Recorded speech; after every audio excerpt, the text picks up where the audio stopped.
we are actually challenged to go through some doors that are really very scary for us. But as you point out, God rarely commands us to stay put. He always wants us on the move, and sometimes we have to walk through those doors, even if it's very scary. Way back at the very beginning, the word missional, to be a missional Christian or a missional church has become a huge one, and it goes all the way back to Abraham and the beginning of God's people. And the first word is go. Like, I want you to leave everything that's familiar. And what's interesting in that story is he says, go to the land that I will show you. Well, that's a little vague. Like when Sarah asks, hey, where are we going? Every wife wants to know where her husband thinks he's going. Just to say, God will tell us when we get there. There's so much uncertainty and ambiguity in that story, and I think for characters in the Bible generally, and for us. And so often we romanticize those stories, or we think that they had a different kind of experience, but they, like us, just have to go one step at a time, and open door living always involves uncertainty. I mentioned the fact that you grew up in Rockford, Illinois, and we've actually had radio stations up there that hear us, and it is, I think, interesting to talk about the contrast between Rockford, Illinois, and California. But your father, who was a CPA, had to make that decision. And early on in the book, you tell that story because I think it's an illustration of how many times God wants us completely out of our comfort zone. And that, as far as I can determine, was definitely out of the comfort zone of your father, but yet he was obedient to the Lord and walked through that open door. Well, it's actually something I admire a ton. My folks still live now in Southern California. They moved out almost 30 years ago, but my dad was born in Rockford, Illinois, lived in the same home till he went off to college. He is a Swede. He was a CPA by kind of nurture and training. Drastic change is not something that was normally part of his life. But when he got to kind of a midlife point, he was getting close to 50. He and my mom both had this sense of, our life is fine, it's comfortable, it's good, but is this all there is? Is there no more kind of adventure to it? And with my dad, now it's very different than what my experience has often been, but part of the point of this book is that open doors may look real different from one time to another. My dad actually had a series of pretty dramatic kind of interventions, conversation with somebody, a sermon that he listened to, where even though initially he felt like, I don't want to leave home, I don't want to leave Rockford, this feels safe and comfortable, he ended up taking a very different job working with a church in California for less money, but with a real clear sense of God's calling me to an adventure, and I'm going to say yes. And for he and my mom, that both ended up becoming the great adventure of their life. And if there's anything that they would not want to have missed, that would be it. What a great story, and I let people read the rest of it in the book, which is entitled, All the Places You'll Go Except Where You Don't. God has placed before you an open door. What will you do?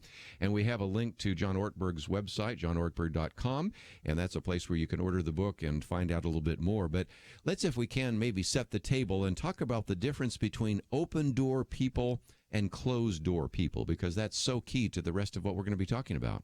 Well, this image of the open door as an opportunity from God to make your life count, to contribute to something bigger than just myself, yourself, is such a compelling one. And there's something inside every one of us that longs for that. And yet, so often we don't find ourselves living that way.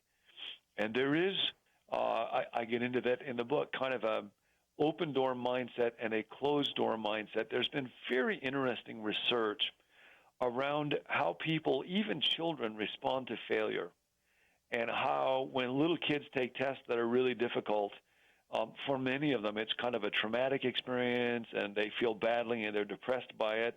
But there'll be a certain number that even when they're taking the test and it's really hard, they smack their lips, they clap their hands together and say, man, I had really hoped to be challenged.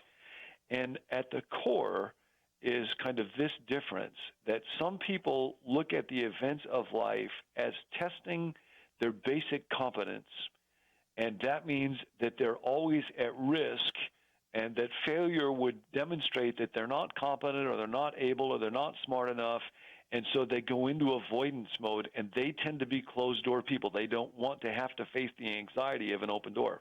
Wow. And then there'll be other people whose primary motivation is they want to grow. So their big question isn't, am I smart enough, or am I competent enough, or how will I look through this? Their motivation actually is, can I grow today? And therefore, problems become something that they actually welcome. Mm-hmm. And whether or not they get 100 or 90 or whatever it is, doesn't matter nearly as much as, did I grow today? And, of course, if I grow today, that means inevitably I'm going to fail. I'll be over-challenged. But those are the people that end up becoming open-door people who actually look for and long to go through open doors. So there really is a different mindset that will lead us to becoming open-door or closed-door kind of people. Part of the book, All the Places You'll Go Except Where You Don't. And it is, again, a great opportunity for you to learn a little bit more about this idea of open doors and closed doors. And, of course, an open-door person is somebody who says, I'm ready. And yet, of course, as you talk about in the book, a long list of individuals that really said, I'm not so sure I'm ready, whether it's Moses or Gideon or Abraham or Jeremiah, or Isaiah, the rich young ruler, Ruth, Saul. You go through a very long list. So we need to take a break. When we come back, we're going to spend a little more time talking about this book. It is published by Tyndale, and you can look for it in your local bookstore. But we have a link to John Ortberg's website, which you will really enjoy, as well as information about the book itself. And it will, I think, challenge you. And, of course, if you're familiar with many of his other books, as I think all of us are, this is just one more to add to your bookshelf and to your reading stack, because it will certainly help change your life. God rarely commands us to stay put. He certainly may be calling many of us right now to begin to walk through a door that is open, or in some cases we're going to talk about closed doors as well. And this will be a great opportunity for you to grow in your faith and move out in places where God really does indeed intend for you to be. God opens doors. He invites people to walk through them, and that's why we're talking about this today. Hope it will challenge you, and we'll take a break, and when we come back, we'll continue our conversation today with John Ortberg, and a little bit later talk about how you can apply some of these principles. We'll be right back.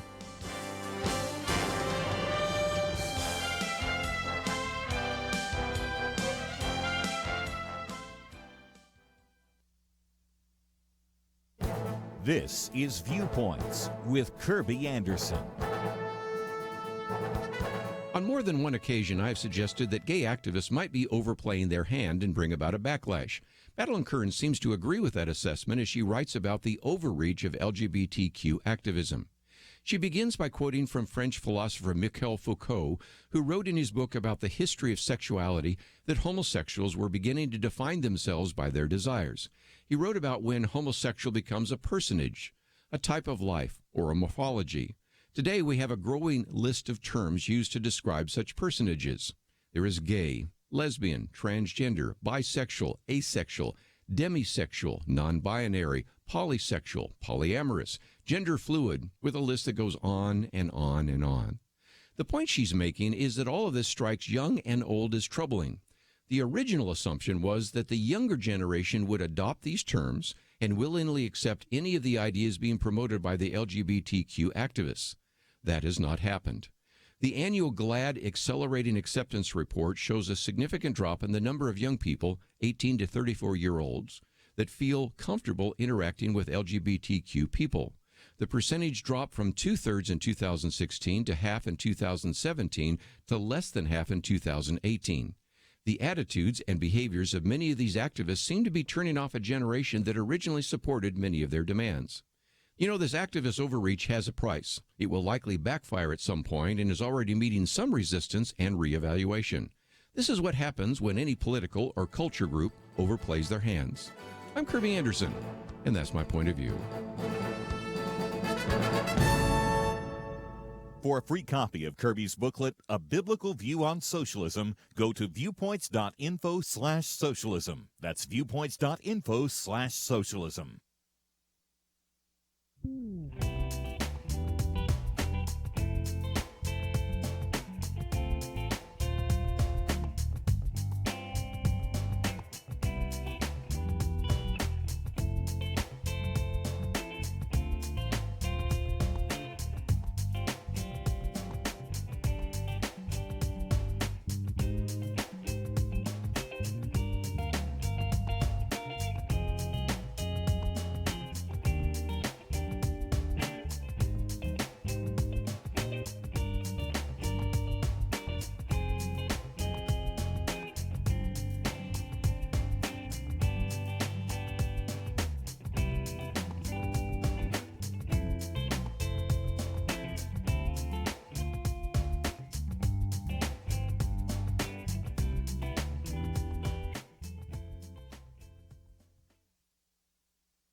You're listening to Point of View, your listener-supported source for truth. And we're privileged to have with us again John Ortberg, and he is the senior pastor of Menlo Park Presbyterian Church, all the places you'll go. And we're talking about these open doors. And just before we went to the break, John, one of the things we did talk about is how very few people in the Bible, when indeed God calls them to do something, say, I'm ready. And I thought it was intriguing that you have a fairly long list of individuals who, even though there was an open door, had a little bit of hesitancy before they were willing to walk through it.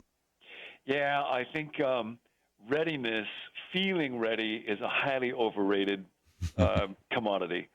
Because very rarely when somebody is facing a great challenge in life do they have this sense of, I feel ready. But often, we'll use language, especially in spiritual communities, especially in the church, when we're facing a difficult situation, decision, calling, challenge, and people will actually say, no, I'm not going to do that because I don't feel peace about it. And, if you've been around church much, you'll hear that a lot. I just don't feel a sense of peace around it. Right. Well, in the Bible, how often does God come to somebody like Moses and say, okay, I want you to go face Pharaoh, who's the most powerful man in the world, and tell him, let my people go? Moses' response is not, I feel peace about that.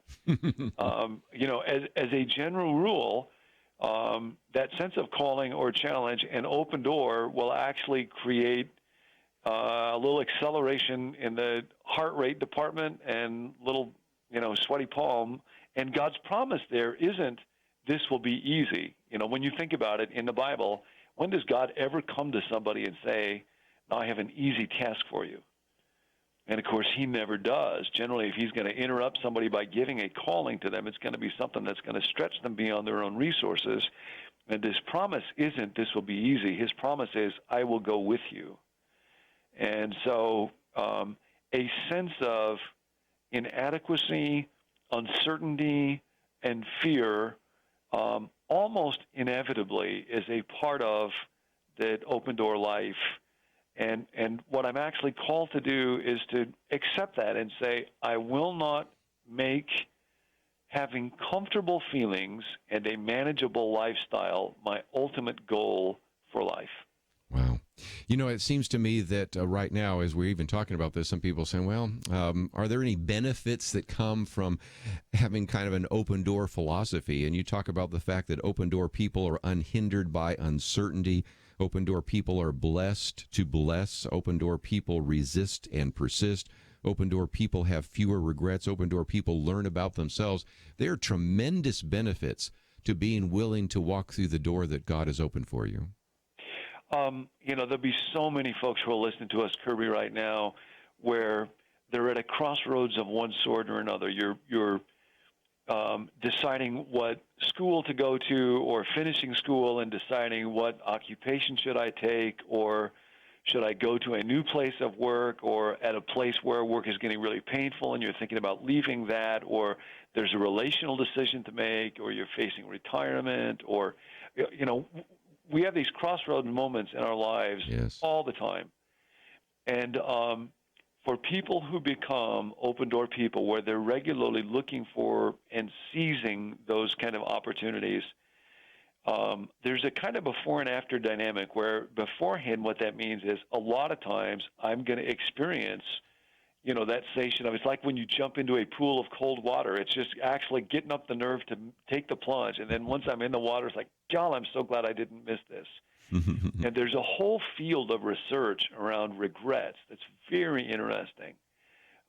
What the researchers find is that when we're younger, we tend to regret some of the foolish things that we have done. I wish I hadn't eaten that, wish I hadn't asked her out, wish I hadn't made that choice. But as people get older, the nature of their regrets shift, and we tend to regret the things that we did not do.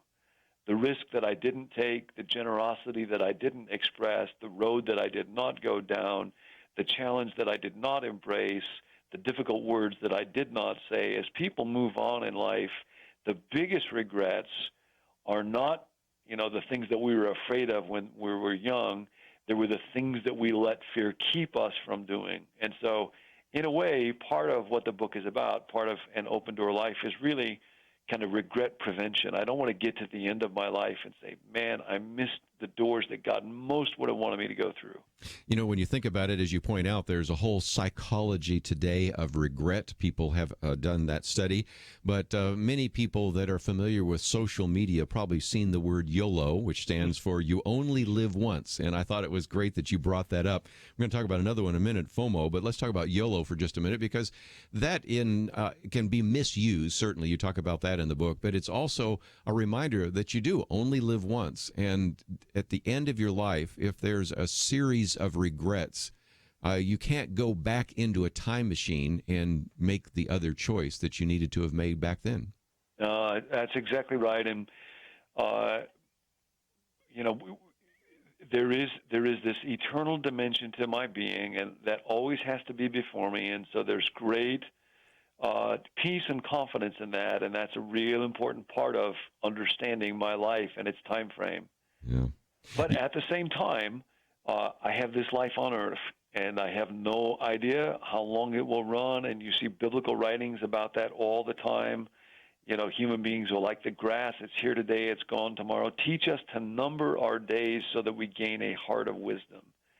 And God gives me the opportunity this day. That's part of why there's just an urgency to that statement that God makes in Revelation. See, I set before you an open door that no one can shut. And if I don't go through that door that was made for me, nobody else will go through it. And if I miss that door, it does not come back around, and doesn't mean that I don't have a great eternity before me with God, but it brings an urgency to everybody listening to us right now that I think one of the ways that the evil one tempts us isn't just, necessarily to do dramatically scandalous things. It's just to drift and to slide by and to settle for mediocre relationships and mediocre minds and mediocre thoughts. And when God is placing doors of opportunity all the time, what I could learn, how I could grow, what I could contribute, where I will go through them with him. And I don't want to miss that in my one and only life here on earth. And I think that's part of why that little YOLO expression, you only live once, is so powerful, because there's a deep truth that brings urgency to every day in it. One of the other ones you talk about, and that was new for me, FOMO, that is fear of missing out. Sherry Turkle, a professor at MIT, has talked about that. And that's another fear, this fear that I'm missing out. And really, you talk about the need to overcome the fear of missing out, don't we? Well, there's, again, a bunch of research on that one that's very interesting. And people are finding that social media has intensified this fear enormously. Yes. And so several studies actually indicate that people actually kind of get depressed going on Facebook. Yes, I've heard that. Tons of folks go on Facebook, but what happens is when we go on Facebook, we all make our lives look a little bit more glamorous and exciting and successful than they actually were. People don't usually go on Facebook and say, I got really bad pimples today, and I'm feeling kind of depressed, and I couldn't sleep well last night, and my boss is mad at me. And, we don't do that stuff. It's just all went to this place. My kids all got into these great schools. And so we developed this enormous fear that somebody out there is living the life that I was supposed to live. And then it becomes difficult to actually make the commitments that sustain and nurture us, because we'll think, oh, no, there's a better restaurant out there. There's a better relationship out there. There's a better experience out there. And so to get liberated from how other people look, because I always tend to judge my insides compared to other people's outsides. And to be able to let go of that and say, the experience that anybody else is having, their accomplishments, their resume is irrelevant to me. And God, I don't want to miss out. Not in the sense that I'll torture myself by comparing myself to other people, but the reason that we are appropriately vulnerable to that fear is we were made to not miss out, but it's not about missing out on some other person or some achievement. I don't want to miss out on God. I don't want to miss out on the adventure of contributing to other people and to creation by partnering with courage and love together with the God who loves me. I don't want to miss out on my life. And so there's an element of validity to that fear of missing out that can actually help drive us back to God and back to the doors that he puts before us. Let's take a break, and when we come back, we'll continue our conversation today with John Ortberg. And again, you have links to his website. And again, this book you can probably find in your local bookstore. If not, you can certainly find it on his website. All the places you'll go. It is published by Tyndale. We have lots of great information about it today on our website, pointofview.net. So go there to find out a little bit more about him, about his writings, about the various books that he has put together, his website, and much more. It's all available at the website, pointofview.net. Let's take a break. We'll come back with more right after these important messages.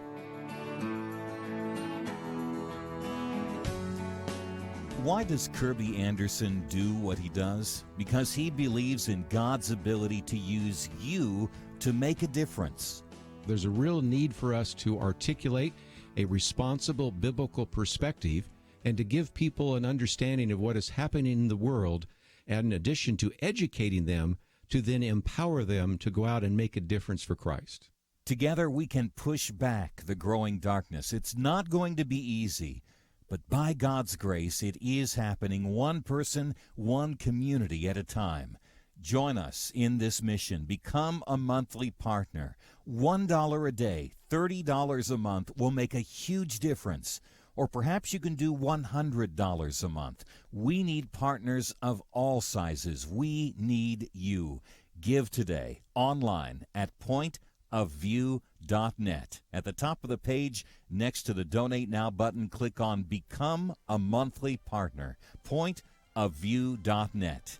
Mail your donation to Point of View, Box 30, Dallas, Texas 75221, or call 800-347-5151. Point of View will continue after this.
are listening to Point of View.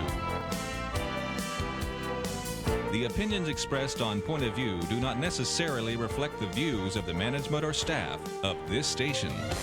And now, here again is Kerby Anderson. And we're back once again, and we are privileged to have with us today John Ortberg.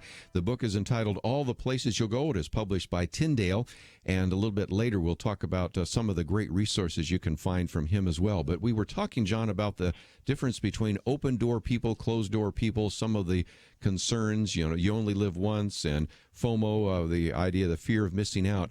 But you also talk a little bit about some of the myths about doors. Of course, you also earlier on talked about how many people think that there are various verses in the Bible that aren't. But let's talk about some of those myths, because it does seem to me that if we're really going to be able to be courageous and to walk through doors that God has given us, at the same time, there are some very important mistakes that we make. God is not involved maybe in my insignificant life, or if I can't tell which door to choose, either God is doing something wrong or I am. What about some of those myths that I think we carry with us in terms of making important decisions? Yeah, I remember my wife's aunt. We had a long argument one time because she insisted that the phrase "God helps those who help themselves" is her favorite Bible verse. And I said, not only is it not in the Bible, like the Bible's the other way around. God actually wants to help us. And so there's all kinds of myths. But one of them is there's a lot of people that actually think the Bible says, whenever God closes the door, he opens a window. And that was actually Julie Andrews or Mother Superior or something, but it wasn't Sound really of God. Music. Yeah, that's right. Yeah. But yes, when it comes to those open doors that God sets before us, I think that topic is one where there's a huge amount of confusion and misunderstanding that's super important, because it actually interferes with people's ability to live in experiential, interactive relationship with God. And I would say one of the huge myths is that if God has an open door for me, he will send super clear, unmistakable direction about it. And I know for myself, this was an area that took many, many years for me to come to understand. When I was finishing up with school, I was trying to make a decision about what occupation I should go into, what my calling should be.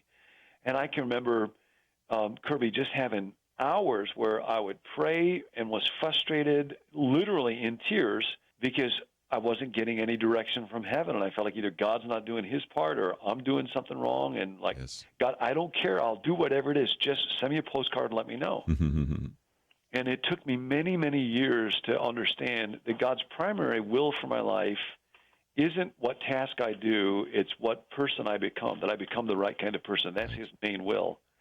And it's very much like with my kids. If I were to always direct them, if I were always to say, wear these clothes, date this person, go to this school, take this job, buy this house, where they never had to make any decisions, they would never develop the kind of judgment or character that will make them really good people.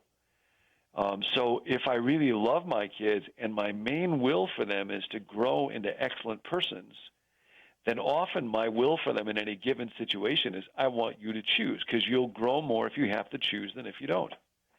And I think it's very much that way with God. And God knew, in my case, I was praying, God, what's your will? But the reality is, I didn't want God's will as much as I wanted to be spared the anxiety of having to make a difficult decision and carry the responsibility.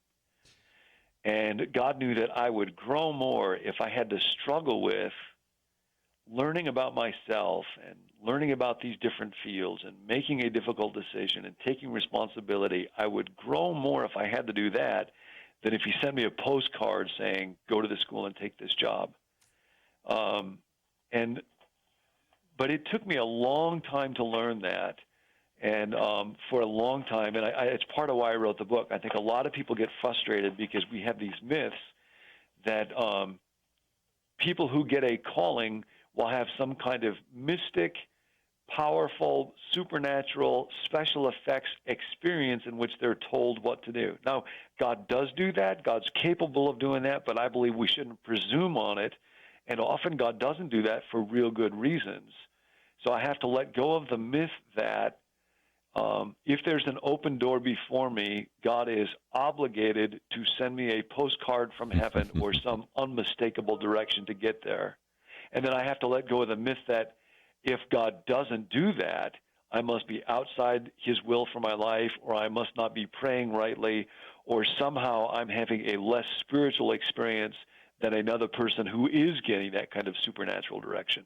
One of the things you point out, John, is that there is really a theological error with that as well, because you say, when I try to use God the way someone uses a Ouija board or a magic 8-ball or horoscope, I violate the nature of the divine-human relationship. I make me the master and God my genie in a bottle.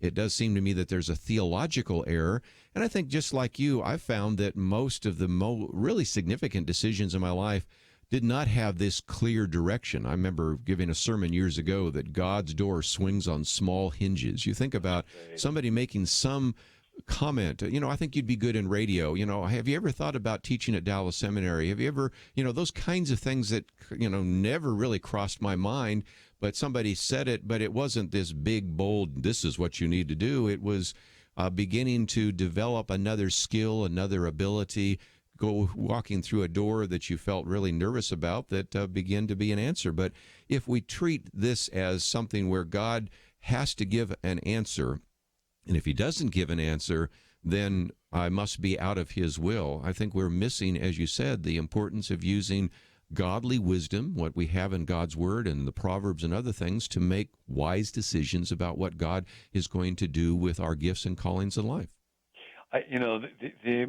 The reason in the Old Testament that you see these teachings against the use of superstitious means, trying to read the stars or omens or so on, is that God is not to be used in that way, that spiritual faith in a living God is very different than those kinds of superstitions or magic, because God himself is concerned for love and justice, and that means I can't use him for selfish gain in the way that folks will try to use, tea leaves or superstitions. With God, I have to place my life under submission to his will, and that primarily involves love and justice and the kind of person that I'm becoming. And that's where it can be so tempting to make even Christian faith or prayer just into superstition. I remember a guy that I knew, really, really bright guy, well-educated, knew the Bible well, but he was just obsessively interested in this girl, and he would say prayers like, all right, God, when I turn on this radio station, Yes. if our song comes on, I'll know she's the one for me. And it's like, that's not the way to discern God's will for my life. Well, and you also think about all the decisions we make. You talk about this in the book, and you've done the math, so I'll trust it. In a lifetime, we'll make, 1,788,000 different decisions, and because we're making different decisions every single day. And if you're waiting for God to give direction on all those decisions, you will be sorely disappointed, won't you? When you think about why did God create the world, one of the things that we love and delight in little children is that they have a will, and that means that they're able to embrace freely, to love stuff, to think up ideas, and in the smallest ways. They'll just attach themselves to this blanket or this ragged animal or doll, and they just love it. And we treasure that about them. And they will say things, or they'll have ideas or perceptions, and just the uniqueness is what we treasure. So it's a wonderful thing for me to step back and think of God's will for all of his creation, not as this static blueprint that I have to try to guess at, but as the creation of, countless beings who are redeemed, who come to love him, and therefore out of their God-given wills and little power are able to create and bring good in ways that nobody else could have predicted or foreseen, that bring delight to all of us and to God. that is such a beautiful and deeper way of understanding what God is up to, what His will for His creation is. Let's take a break, and when we come back, we'll finish off our conversation today with John Ortberg, and again, only covering part of the book because there's so many great insights in here, 260-plus pages, great material. I do commend the book to you, and for those of you that would want to understand a little bit more about how God is directing you in terms of your life and your Christian life, this would be very helpful. I might alert those of you that are pastors or Bible study teachers. This would be something that would be great to teach through or preach through or have as a small group. We'll talk about some of those resources in just a minute. But you can find out a lot more about John Ortberg, about this book, All the Places You'll Go, and it is published by Tyndale. Look for it in your local bookstore, but we have a way for you to connect up with him and get the book there as well. All available on our website, pointofview.net. As you go there, you'll also, of course, find some of my commentaries as well as our Take Action section, as well as videos that you can watch. And we would encourage you to take some of the material that we're talking about today, maybe put it on your Facebook page, or if you have a blog, or send it by email to someone else so that you can increase the impact of this. We'll take a break, be back right after this.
Now, back to Point of View, your listener-supported source for truth. And welcome back. Dr. John Ortberg with us for just a few more minutes. And John, just before we continue on in the book, I thought I'd mention a few things. First of all, I know that you've been on the board of the Dallas Willard Center for Spiritual Formation. You even talk about your interaction with him and what a great man he was. But this would be a great book, and some of the other resources you have to help individuals in a church, maybe even in a Christian college or school and other places, develop spiritual formation. So for just a minute, let's talk about what people will find on your website, johnortberg.com, because there are some great resources that I hope people will take advantage of.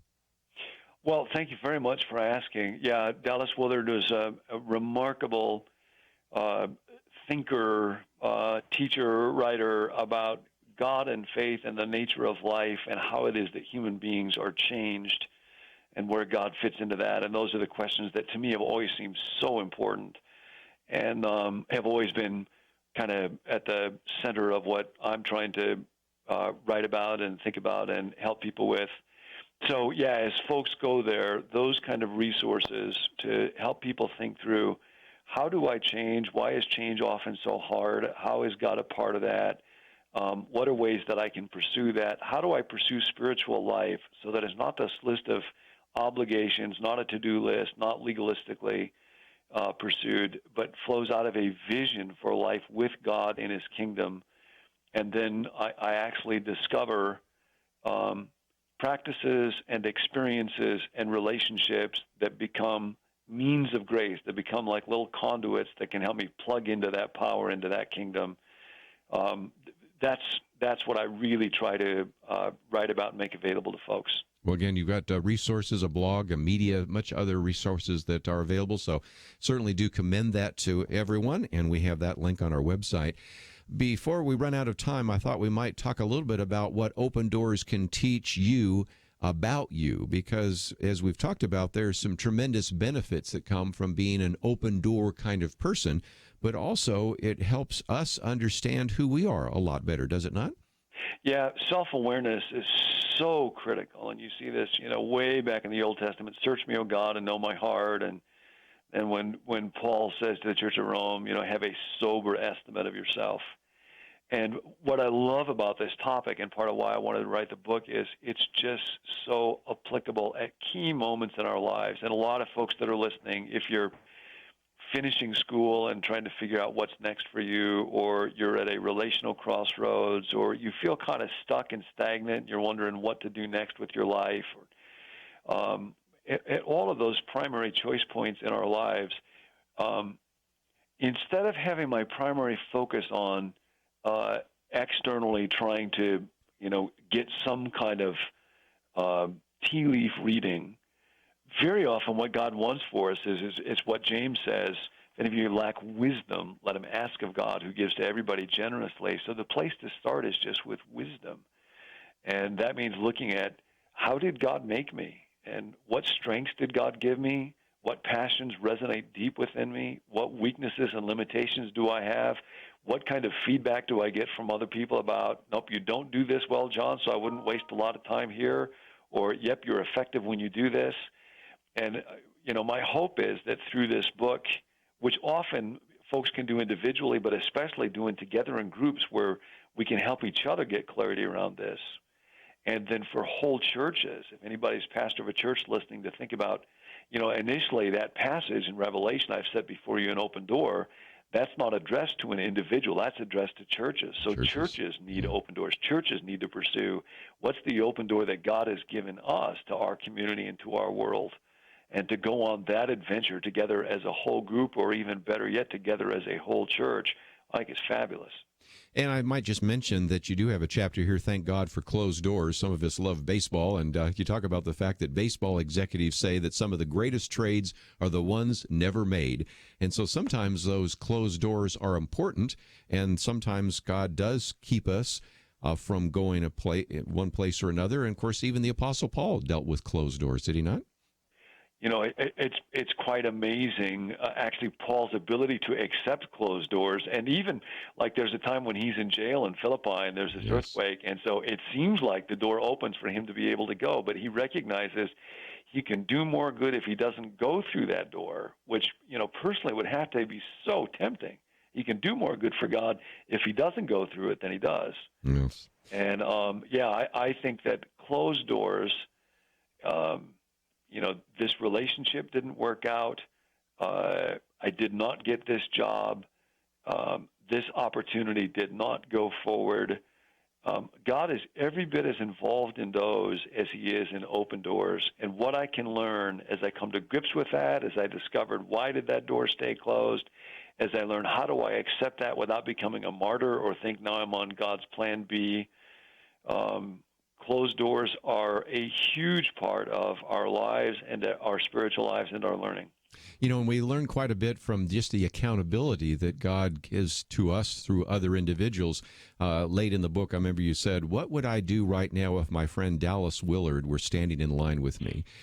Great question, you know, because of the profound influence he had on you, and of course on all of us that have had a chance to read some of his books. But there is a sense in which we go through the Christian life together, and sometimes this North American Lone Ranger kind of philosophy is something that we need to reject.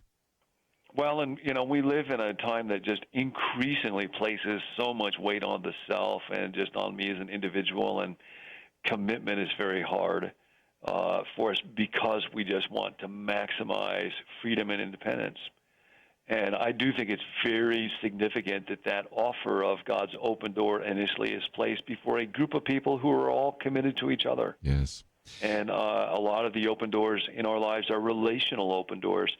As I'm talking with you, as we become friends, how do I go through that door to a deeper level of friendship and doors of vulnerability, doors of self-disclosure, doors of openness and honesty will lead to a deeper level of relational intimacy and then much deeper growth. So doors are about a whole lot more than how do I have a fulfilling job and make lots of money or stuff like that.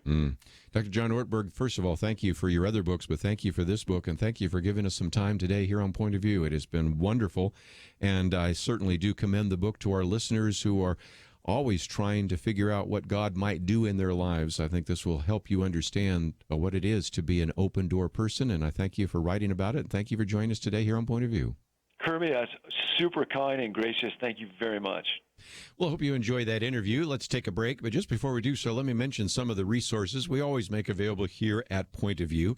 If you'd like to listen to this broadcast again, of course, you can download that. We have a podcast. Just click on the button at pointofview.net that says listen.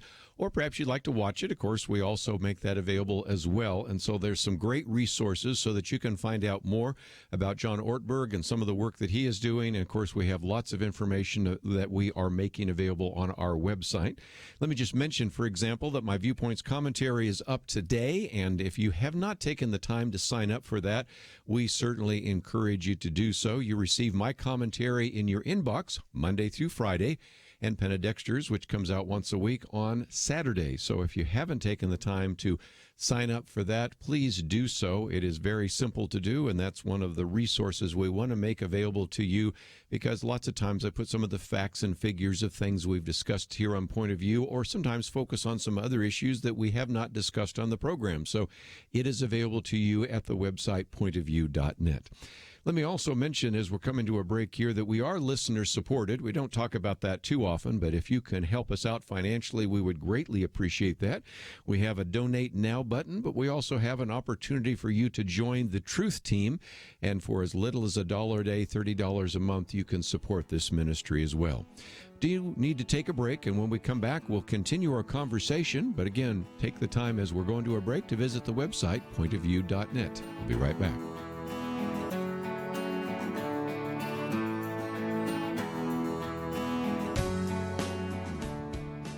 It wasn't long ago, it seemed, every official decision brought religious liberty and our ability to live as faithful Christians into question. Some of us wondered how long it would be before we were literally forced to choose between obeying God or men. That pressure seems to have subsided just a bit, and now is the time not to take a breath, but to work as hard as we can for the future of our nation. Thanks to you, Point of View is doing just that. And our special thanks to those who have become members of Truth Team 360. In football, 22 guys battle it out on the field while 40 or 60,000 watch in the stands, and perhaps hundreds of thousands more watch on television. We need a special few to get out of the seats and into the game. Join today by calling 1-800-347-5151 and ask to join the Truth Team, or visit us online at pointofview.net/team. We really do need you. The nation needs you. 800-347-5151 and pointofview.net/team. Point of View will continue after this.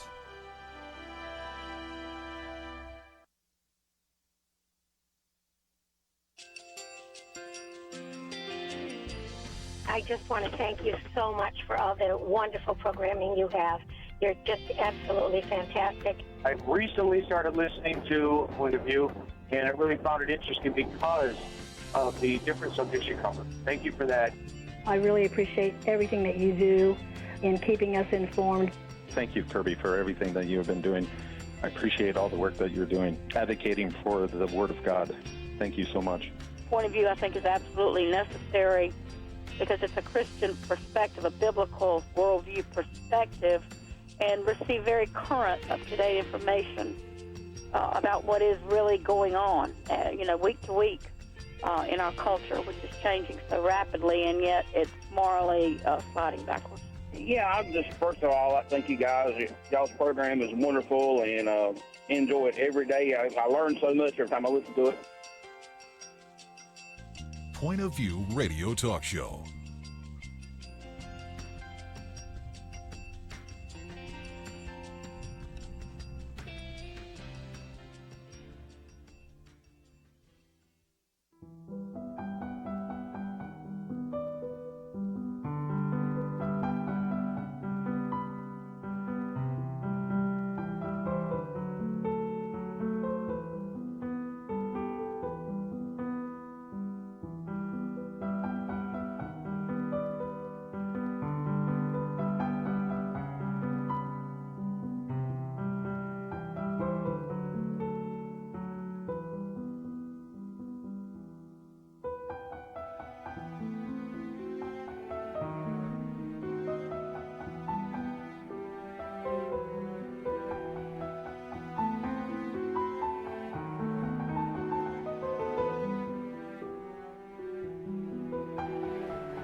Hi, this is Kerby Anderson. You know, each day we take on the tough issues and provide a biblical perspective to them. The topics we cover are wide-ranging: apologetics, theology, prophecy, creation and evolution, intelligent design, marriage, family, child-rearing, the millennial generation, trends in society, politics, economics, business, religious liberty, the Constitution, public policy, foreign policy, military policy, tensions in the Middle East, abortion, homosexuality, pornography, sexual ethics, media, technology, history, and America's godly heritage.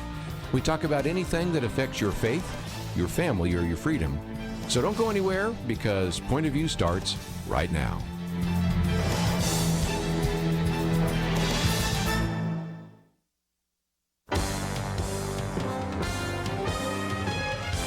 Across America, live. This is Point of View.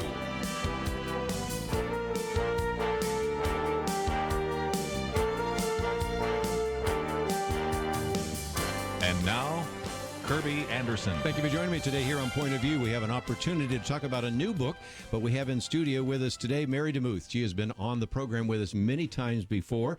Matter of fact, I think this is the third different studio we've been in, so you've been around for a while. I have been around. Yeah, and it is really a delight to have her here.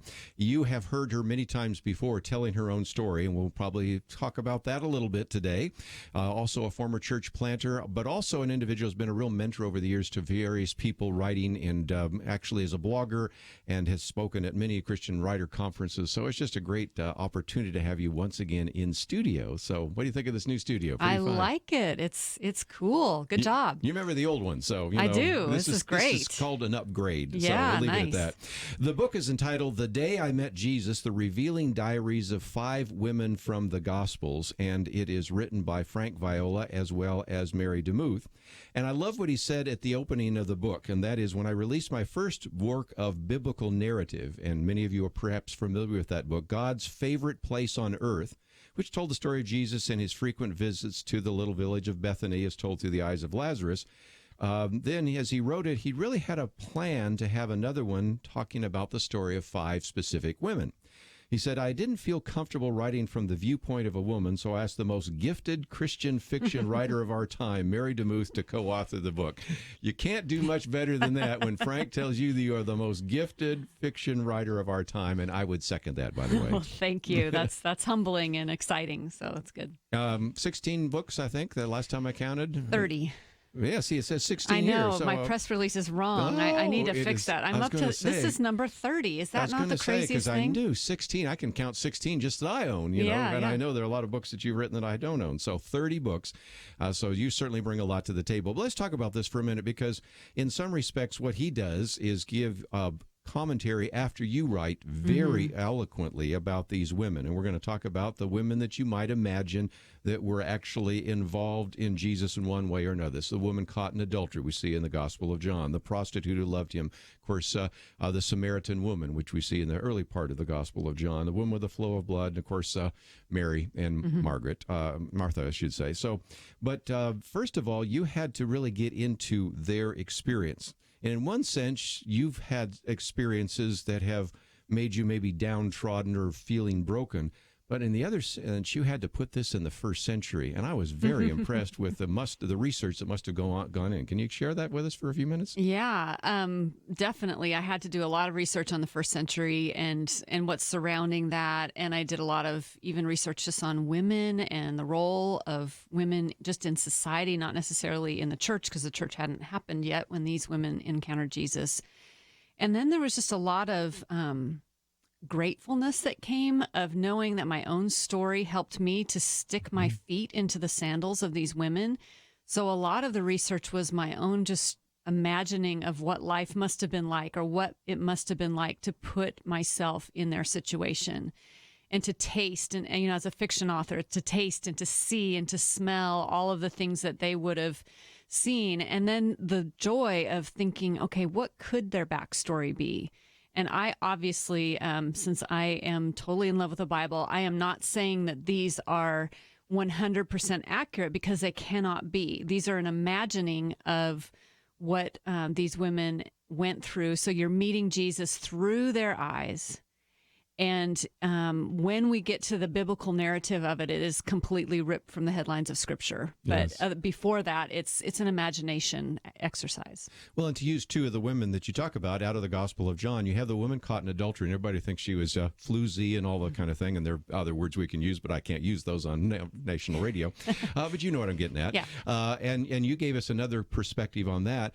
The woman and the Samaritan woman with 5 husbands never even thought about, maybe it was barrenness or something that caused her to go through serial husbands. So fascinating backstory. Again, we'll be the first to admit you're speculating. We're all speculating, but at the same time, it gives you a little more compassion for each one of the women because John is just telling you the story. Here's what she said. Here's what she did. Here's what Jesus said. Here's what Jesus did. That was it. And the backstory is sometimes very fascinating for fiction writers, and you've done, I think, a very good job of helping us think that through. Let's see if we get into that one, woman caught in adultery. Your story's good on that because I never really wondered what happened before. Were they caught in the midst of the act? Where was the man? All those kinds of things. So without giving away everything in the book, let's see if we can just talk about that backstory that you have for her. Well, yeah, as you mentioned, we never see the man caught in adultery.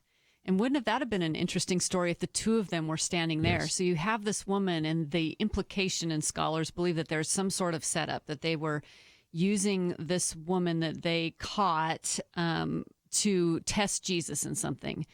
And so I imagined it as a woman who actually did want to do the right thing, but was in a difficult marriage and enticed away. And when the one time she finally decides, okay, I'm just going to let go and I'm going to follow this man who seems to love me, that is the one time she gets caught. And then she is, surrounded by stone throwers and thankfully also Jesus. But yeah, I think it was a setup of some sort. It just doesn't make sense that in the biblical law, the man should have been stoned as well. It wasn't just her that was supposed to be there. So here she is standing alone, totally, probably partially naked and completely ashamed. And it most likely was not something that she was in a repetitive, that's my thought, but just the demeanor of her in the middle of the conversation with Jesus is what I imagined. When I teach Sunday school, oftentimes I'll show a video, and so I've looked through some of the videos on these various women over the years, and this one, without exception, I don't care if you look at Jesus of Nazareth or the Jesus film or whatever it might be, if they have it in there. Of course, this is not in the original text of the book of John, but if they have it in there, you always have her huddling down, almost never making eye contact with anybody, as you said, partially disrobed. And so you are talking about a woman who is totally humiliated, totally broken. You add something I'd never thought about before, slapped across the face, and perhaps gone through a lot more before she shows up before Jesus. And this is a great story, if nothing else, to speak to the women out here right now that find themselves in difficult marriages, trying to make the best of it, maybe have made some mistakes, know that they're sinners, but in the process, hear the words from Jesus. Neither do I actually condemn you. Incredible story. What would you want to say to some of the women just listening to this? Well, I actually wrote a blog post about this story today on my blog. We had this conversation in our life group, and one of the things that they said in the life group was this man said, well, I became divorced and I went to a singles ministry and I kept getting propositioned for sex.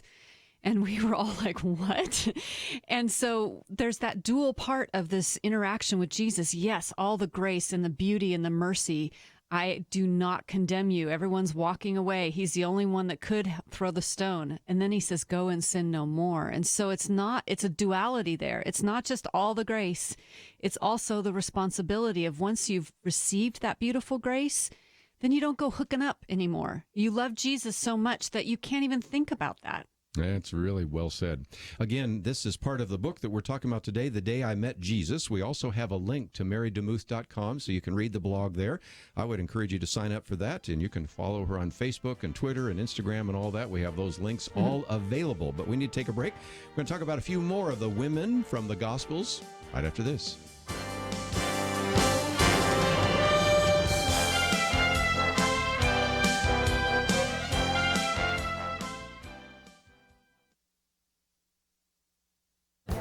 This is Viewpoints with Kerby Anderson. On more than one occasion, I have suggested that gay activists might be overplaying their hand and bring about a backlash. Madeline Kern seems to agree with that assessment as she writes about the overreach of LGBTQ activism. She begins by quoting from French philosopher Michel Foucault, who wrote in his book about the history of sexuality that homosexuals were beginning to define themselves by their desires. He wrote about when homosexual becomes a personage, a type of life, or a morphology. Today we have a growing list of terms used to describe such personages. There is gay, lesbian, transgender, bisexual, asexual, demisexual, non-binary, polysexual, polyamorous, gender fluid, with a list that goes on and on and on. The point she's making is that all of this strikes young and old as troubling. The original assumption was that the younger generation would adopt these terms and willingly accept any of the ideas being promoted by the LGBTQ activists. That has not happened. The annual GLAD Accelerating Acceptance Report shows a significant drop in the number of young people, 18 to 34-year-olds, that feel comfortable interacting with LGBTQ people.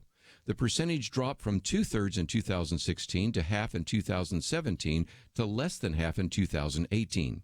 The attitudes and behaviors of many of these activists seem to be turning off a generation that originally supported many of their demands. You know, this activist overreach has a price. It will likely backfire at some point and is already meeting some resistance and reevaluation. This is what happens when any political or culture group overplays their hands. I'm Kerby Anderson, and that's my point of view. For a free copy of Kerby's booklet, A Biblical View on Socialism, go to viewpoints.info/socialism. That's viewpoints.info/socialism.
You're listening to Point of View, your listener-supported source for truth. Talking today about the book, The Day I Met Jesus, The Revealing Diaries of 5 Women from the Gospels. You should be able to find it in your local bookstore. It's published by Baker. But if you have any difficulty at all, I know some of you live in places where you don't have a nearby bookstore, we have a way to link to it on the website. Frank Viola as well as Mary DeMuth have written it.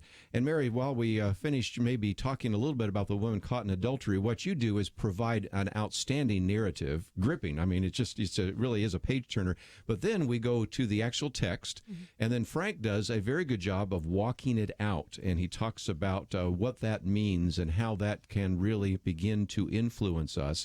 So it's a great way to not only have a little bit of a narrative, the fictional part, but then some commentary as well as the biblical part. And I think this would just be a great sort of Bible study for people to engage in, wouldn't you think? Yeah, I've had people reading it prior to Easter as their Lent activity. And oddly, people are just binge reading through the whole thing. So it's some people are going back and reading again. But yeah, because it's just 5 stories. So, you know, it's an easy read, but it also could be 6 weeks because you do the introduction, and then you've got questions at the back, which would be very helpful. So let me real quickly alert our listeners that this would be just a great opportunity for you if you're looking for something that maybe doesn't last 13 weeks, but is something you could do for 5 or 6 weeks, would be just something to be good for a small group.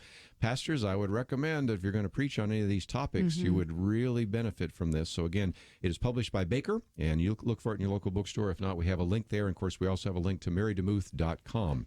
How about getting to The Diary of a Prostitute Who Loved Much? There is, again, a story that I hadn't really thought about. What is her backstory? And you put some flesh to that and help us think about the fact that no girl, one day says, I think I'm going to be a pole dancer. I think I'm going to be abused. I think I'm going to be a prostitute. I think I'm going to go into sexual trafficking.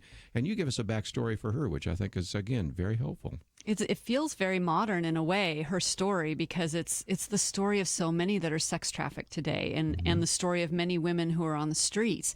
She had an encounter as I said, I imagined that she had an encounter with a man who raped her. And at that point, she's damaged goods in that society. And a woman really couldn't make a living aside from being married. And so she found another way to make a living. And I think that's important to think about and to realize this is not, I think we can demonize prostitutes or demonize sex workers and whatnot, but we forget that there is a very long backstory attached to that of worthlessness and being used and being taken from.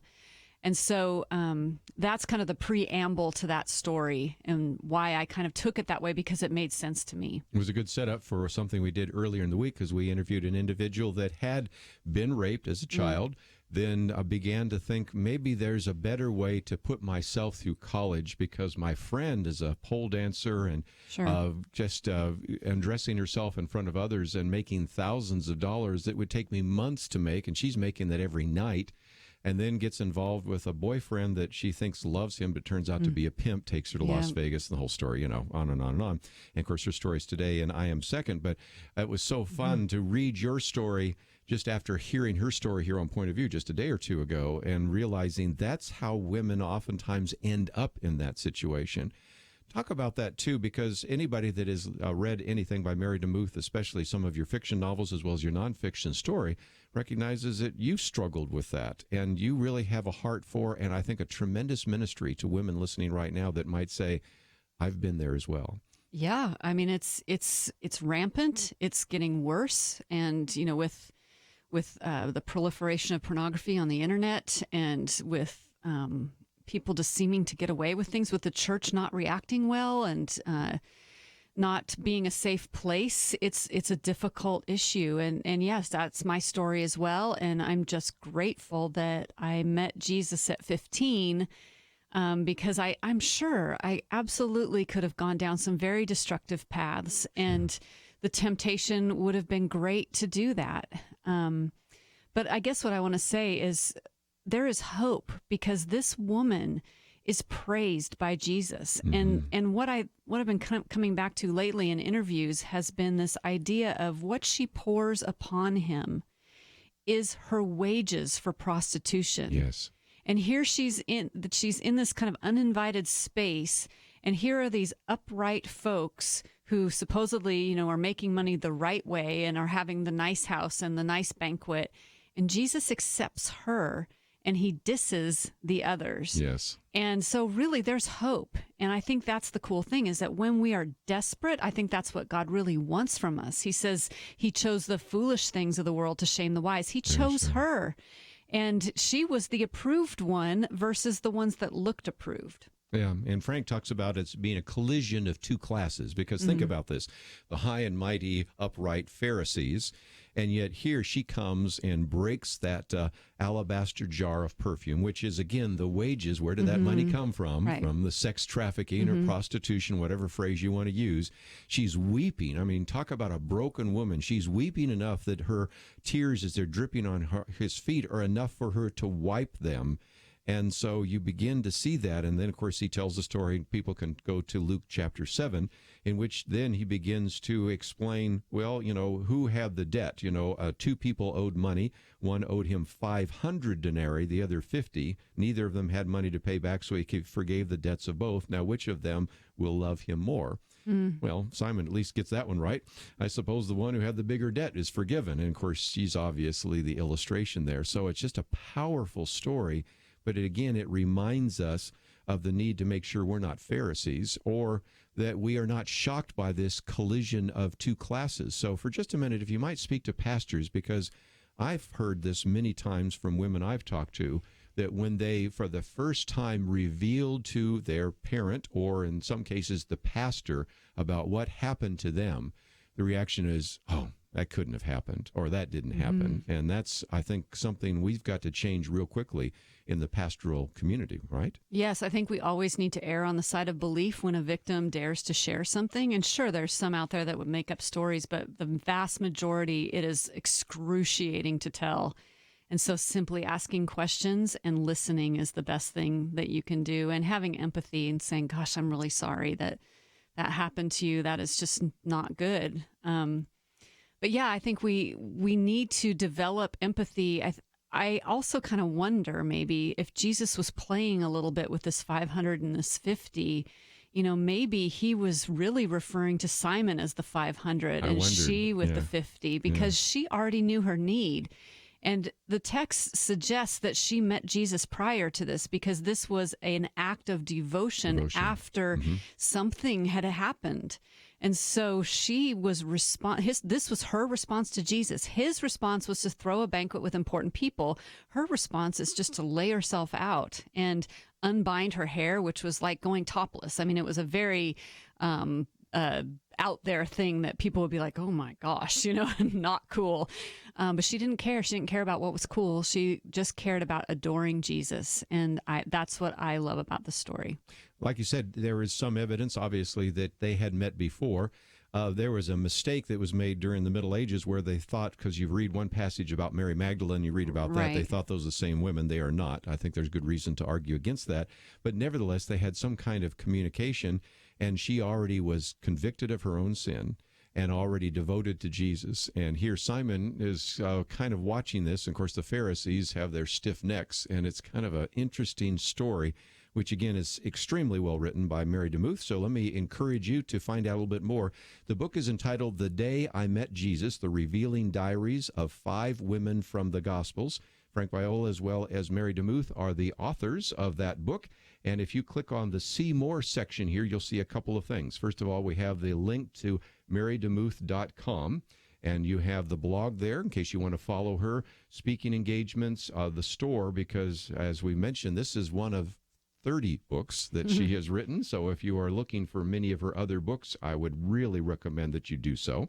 And as you do that, you will also find that we have the book itself, and then just a short little review that was actually on the Baker Publishing Group, so that you know a little bit more about it. Sometimes you like to read about a book before you buy it. So it's all right there. And one more thing, which I did not know till you came in, so I'll hold this up for the screen here. It's also an audio. So for people that would like to get Christian audio, you can listen to it, you can read it, and I think it's going to be a great way for you maybe to read through it on your own, or to make it part of your small group or something of that nature. So visit our website, pointofview.net. Got lots of articles there, which I really would encourage you to get, because these are resources that will be helpful to you in your own ministry. And certainly as we come back, we'll continue our conversation talking with Mary DeMuth. But let me mention that as you go to that website, pointofview.net, you can find out more about her book. You can find my Viewpoints commentary today. We have some videos and some other resources. And if you'd like to listen to this again, or maybe use this in your own teaching, certainly those resources are available at our website, pointofview.net. Need to take a break. We'll come back with more right after these important messages. Point of View Radio has been changing lives for a generation.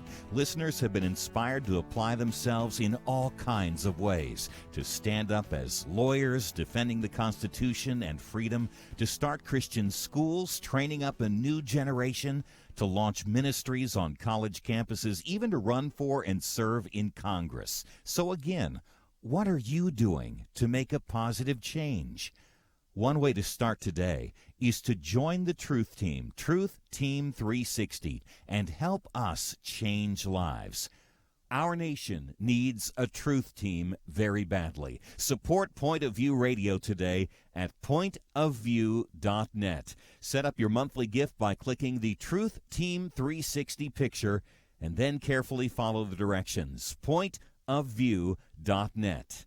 By phone, you can give at 1-800-347-5151. 800-347-5151. Or mail that first donation to Point of View, Box 30, Dallas, Texas 75221. Box 30, Dallas 75221. Point of View will continue after this.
You are listening to Point of View.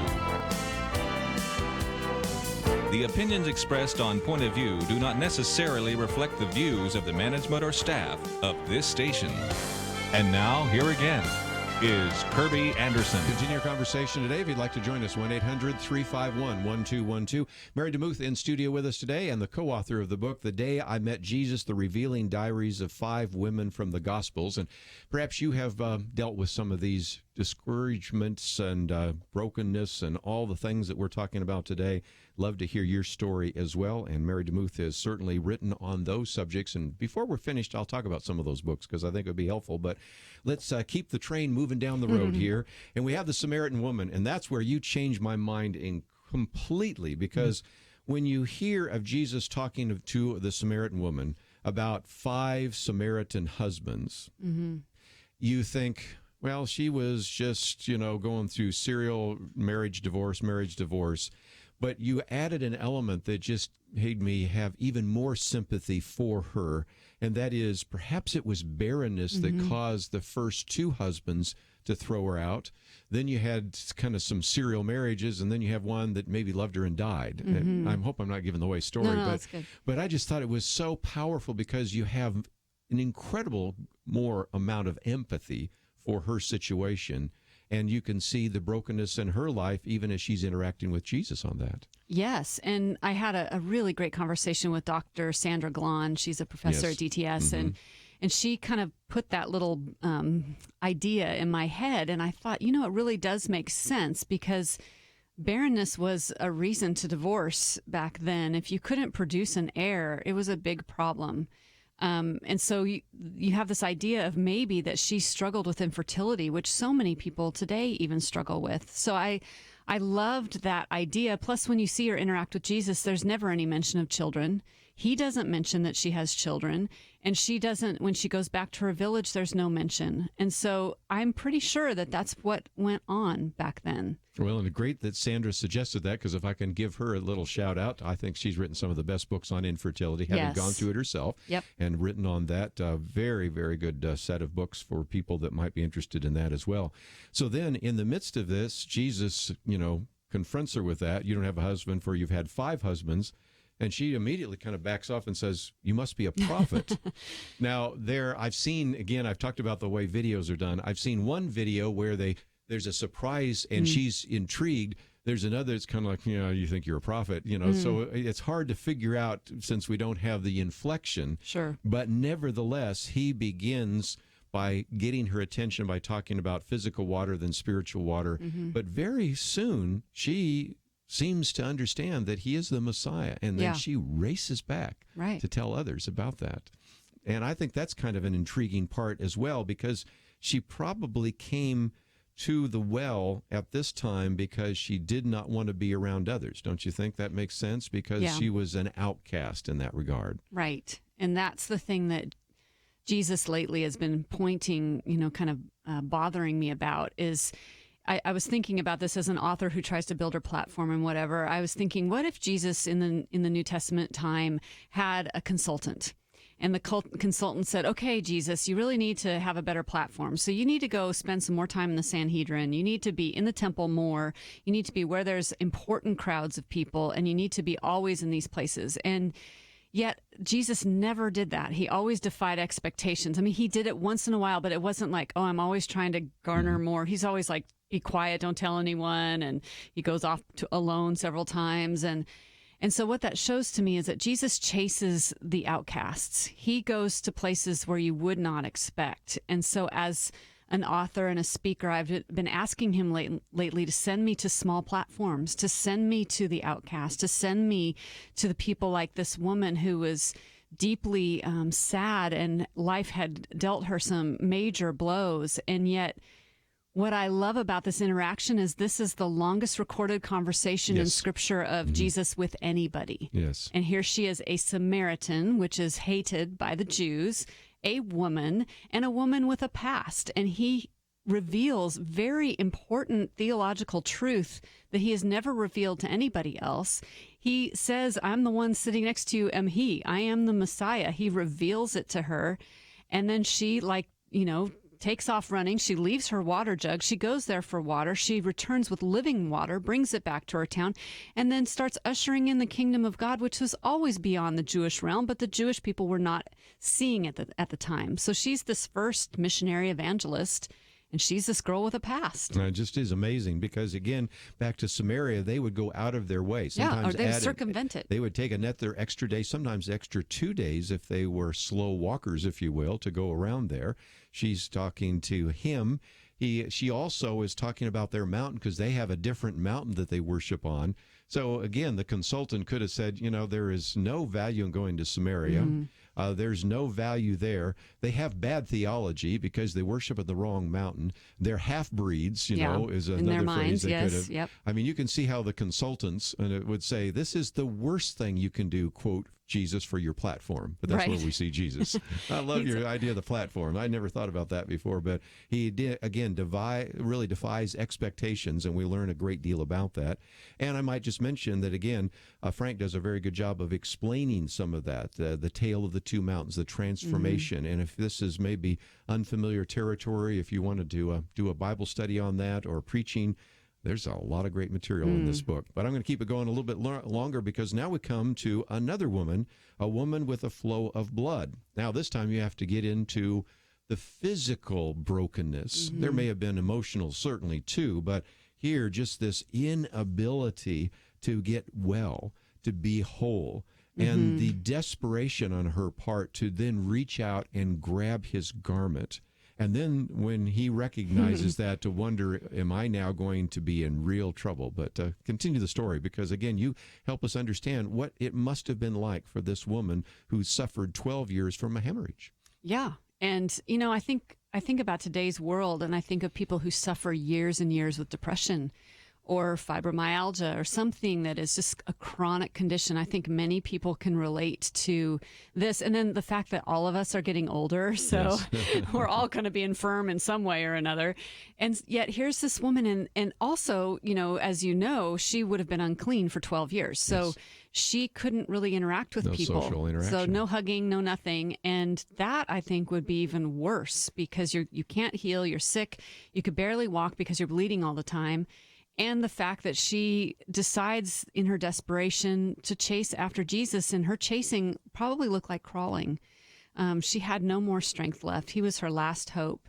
And that's what I love about her. And I think it's a great picture for us today, is Jesus is not after all of the people that have it perfectly together. And you and I live in the South, so we have kind of this church culture where everyone's put together on Sunday morning.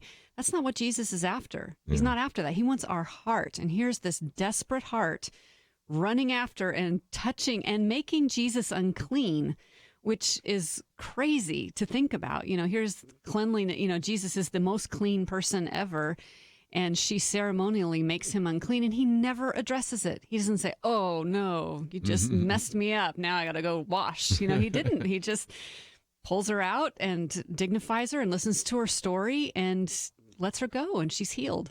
Let's talk about what he said to her daughter. Isn't that Yes, striking? he calls her daughter. And he, because I think that's one thing we struggle with as Christians sometimes, if we live in our head too much, is, does Jesus really see me? Does he really know all the anguish that I have inside of me? And a father would know that. And so calling her daughter and just recognizing her, you know, her place in the Jewish culture as a daughter of the king was just phenomenal. Well, again, I think Frank does a very good job talking about unimaginable desperation. Of course, the idea of faith and daughter of the king, and some incredible stories there. So again, lots of things that you can find in this book, The Day I Met Jesus. And if you just joined us, let me mention again that this book is published by Baker Bookhouse, about 200 pages.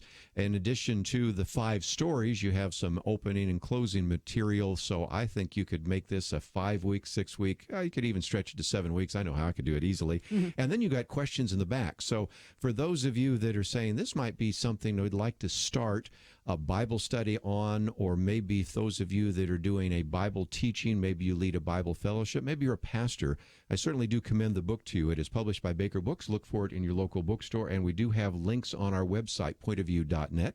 We have links to Mary DeMuth. We'll finish off with Mary, and then the other Mary, both Marys, and then just maybe talk about some of the resources on her website, because you perhaps are struggling with some of that, or certainly if you are not, you know people that are, and her resources would be very helpful to those who are trying to find faith, trying to understand that God loves them, trying to put the pieces together of a broken life. And so we're going to spend some time in this last segment talking about that as well.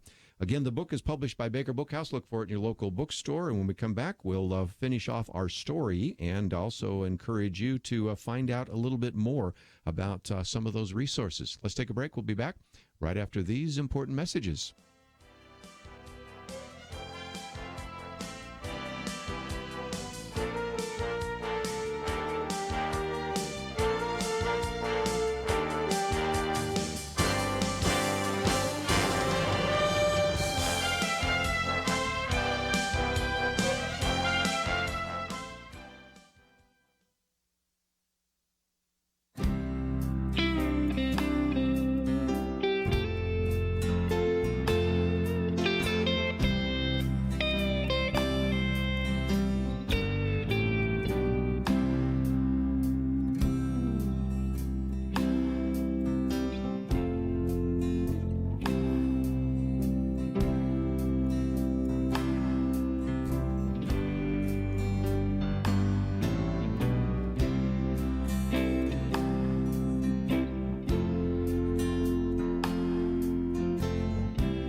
Now, back to Point of View, your listener-supported source for truth. Mary DeMuth in studio with us for just a few more minutes as we talk about the day I met Jesus, the revealing diaries of 5 women from the gospel.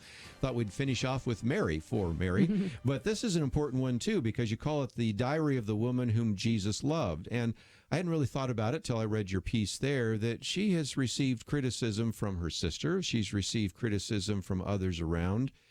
So her life is not as idyllic as some people might think. You know, you look back and say, well, you know, she got to be around Jesus. You got to see her brother raised from the dead. It's all good. Not exactly. So fill in the story, if you might, a little bit. Yeah, hers was a little harder to write, oddly, because she had 3 snapshots where the other ones was just one little tiny snapshot, Right. and I could kind of develop. Hers I couldn't because she had these, little pictures that I needed to weave through. But I eventually kind of came up with the idea that she was this girl, or this woman who was a good person, like a good follower of Christ. And I think there's some of us out there who feel like, is it worth it? Is it worth all this dedication? People might even accuse us of following too much after Jesus. And here she was. She went into a room where only men were supposed to be. And she sits at the feet of her rabbi, only a place a man should be, seated at his feet of his rabbi. And she essentially is getting taught theology at the feet of Jesus, and Jesus praises her for it. Yeah.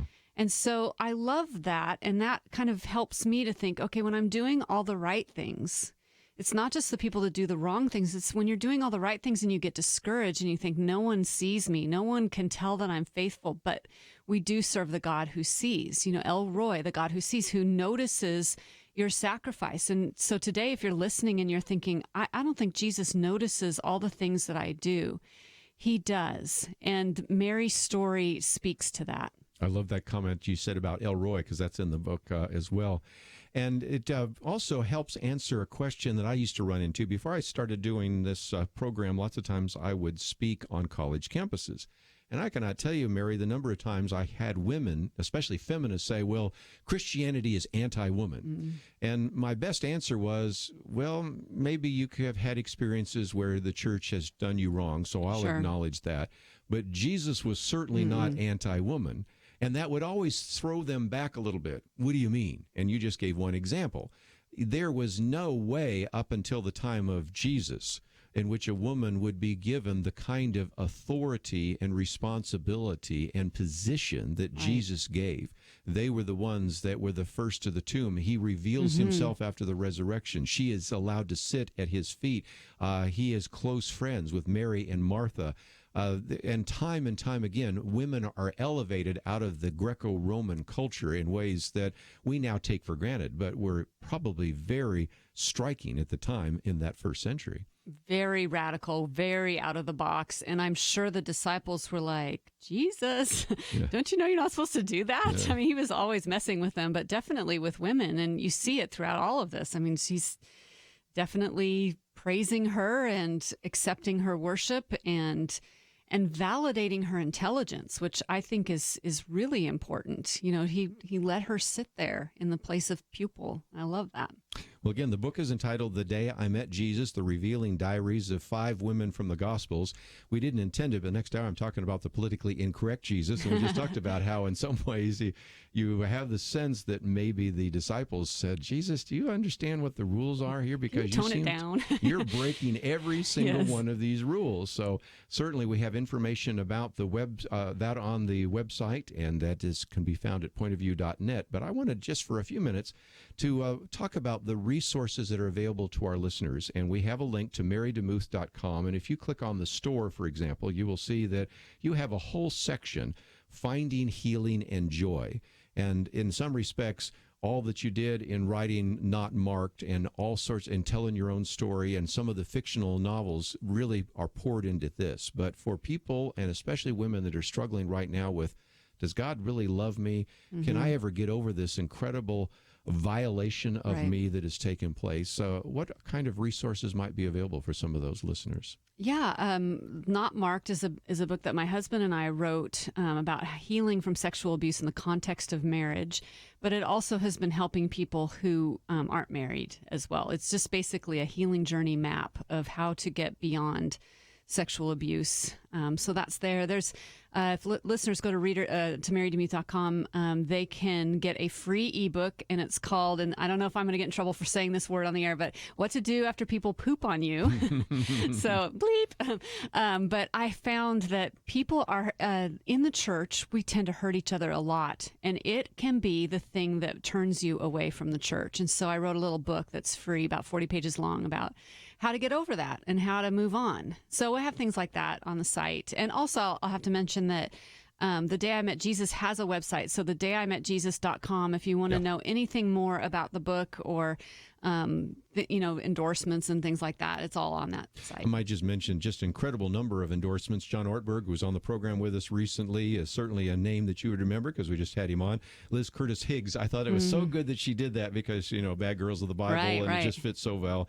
And it's a long list. Leonard Sweet, Greg Boyd, we can go down, Derwin Gray. These are all people that have been on the program. So it's a who's who of all the people we've had on this program that have endorsed your book. And I might mention also there is an audio that goes with it. I'll hold this up right now, and just you alerted us to the fact that the book is available through Baker, and you can find it in your local bookstore, but you can also through Christian Audio find The Day I Met Jesus.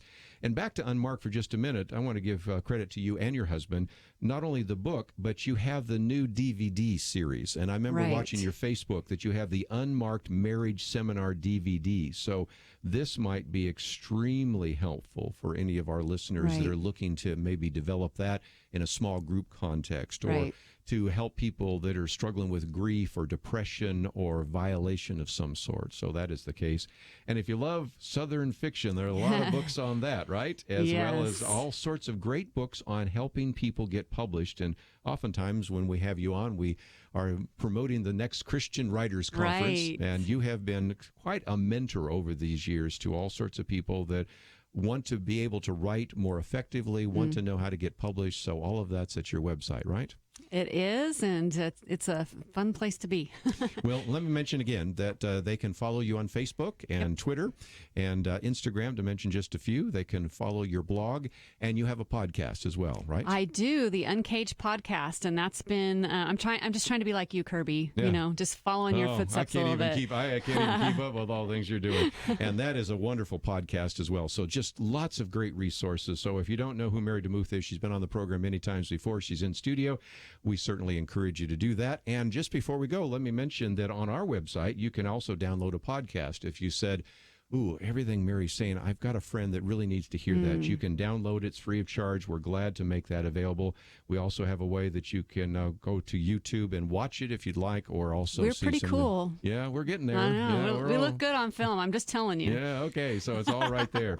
So Mary DeMuth, thank you so very much for being with us today. Again, we've been talking about her book, The Day I Met Jesus, The Revealing Diaries of 5 Women from the Gospels. And again, if you'd like more information about her, we have that link on our website. If you'd like to know more about the book, of course, that's on the website as well. And as we go to the website, let me just mention again that there's some great resources that we make available to you on a regular basis. My Viewpoints commentary is there today. We have a video for you to watch. And if you'd like to listen to this again, you can certainly go to the listen button, and that is a way in which you can get the podcast, or you can go to the watch button, and that is a way in which you can watch it again, or even go to our YouTube channel.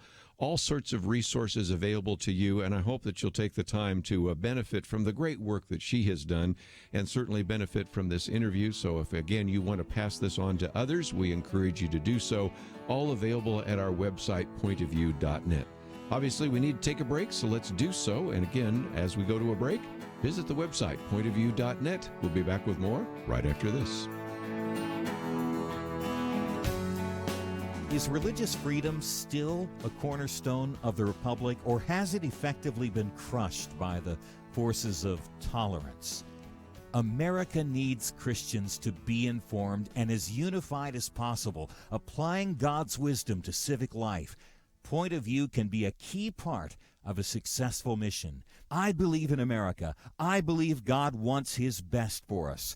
We can face whatever the world throws at us as long as we stand together. If you have not signed on, please do it now. Support Point of View Radio today at pointofview.net. Set up your monthly gift by clicking the Truth Team 360 picture and then carefully follow the directions. Pointofview.net. By phone, you can give at 1-800-347-5151.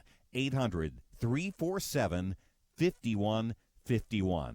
Or mail that first donation to Point of View, Box 30, Dallas, Texas 75221. Box 30, Dallas 75221. Or call us 800-347-5151. Point of View will continue after this.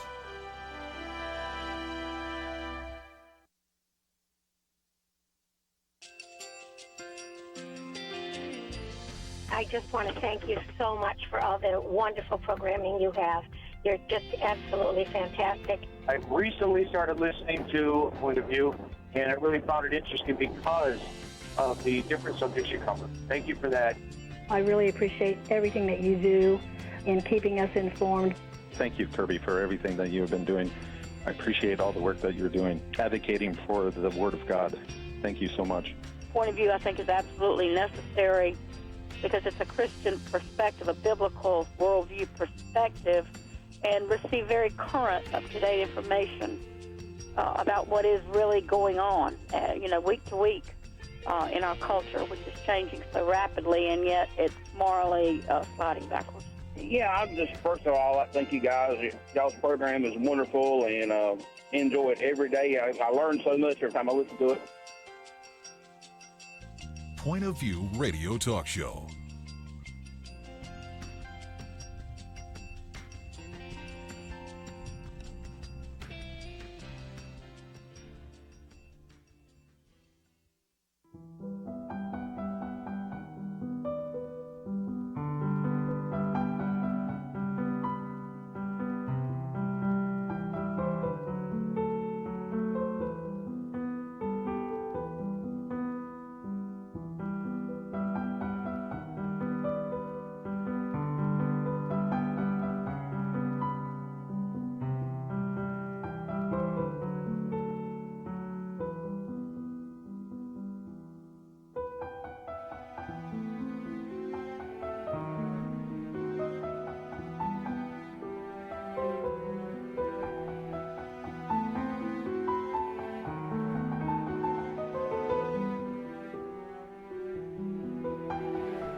Hi, this is Kerby Anderson. You know, each day we take on the tough issues and provide a biblical perspective to them. The topics we cover are wide-ranging: apologetics, theology, prophecy, creation and evolution, intelligent design, marriage, family, child-rearing, the millennial generation, trends in society, politics, economics, business, religious liberty, the Constitution, public policy, foreign policy, military policy, tensions in the Middle East, abortion, homosexuality, pornography, sexual ethics, media, technology, history, and America's godly heritage.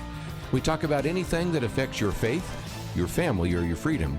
So don't go anywhere, because Point of View continues right now.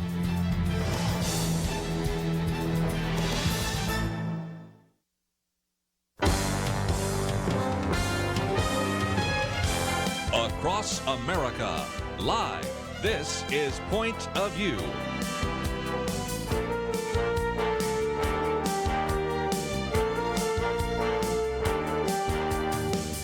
And now, Kerby Anderson. Thank you for joining me. Today we're going to spend some time talking about Jesus and the Holy Land. It's a new book that I have really enjoyed, and I was just thrilled to find out that we actually could put the author in studio with us today. The book is entitled Jesus, A Visual History, The Dramatic Story of the Messiah and the Holy Land.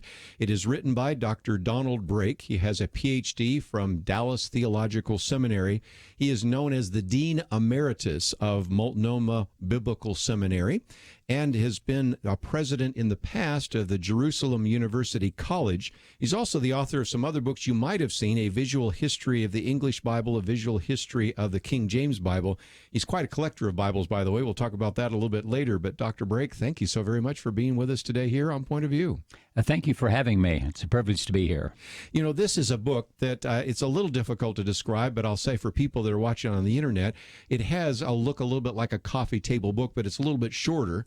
And when it first came across my desk, I didn't really know you or much about it, but I said this would be the book that I would really maybe want to make available to anybody that would go on a tour with us of Israel, because it has all sorts of maps and pictures, and especially the pictures.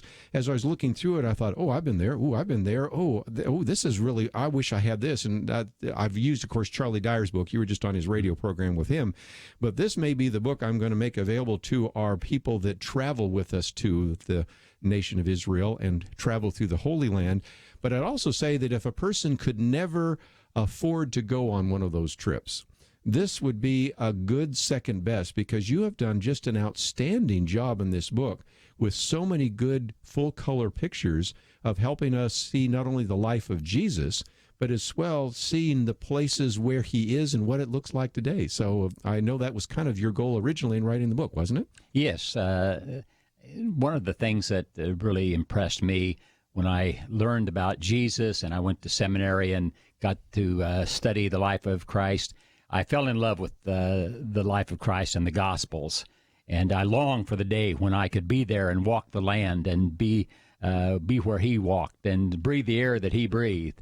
And so that was really the motivation behind the book. And since I had lived there and gone there many times before, it just seemed like a natural for me to work in the life of Jesus with the places where he had gone and the things that he had done. Well, and you had been at Jerusalem University College there, so that was an opportunity for you to actually be there a little bit longer than some of us that just get to visit for a short period of time, right?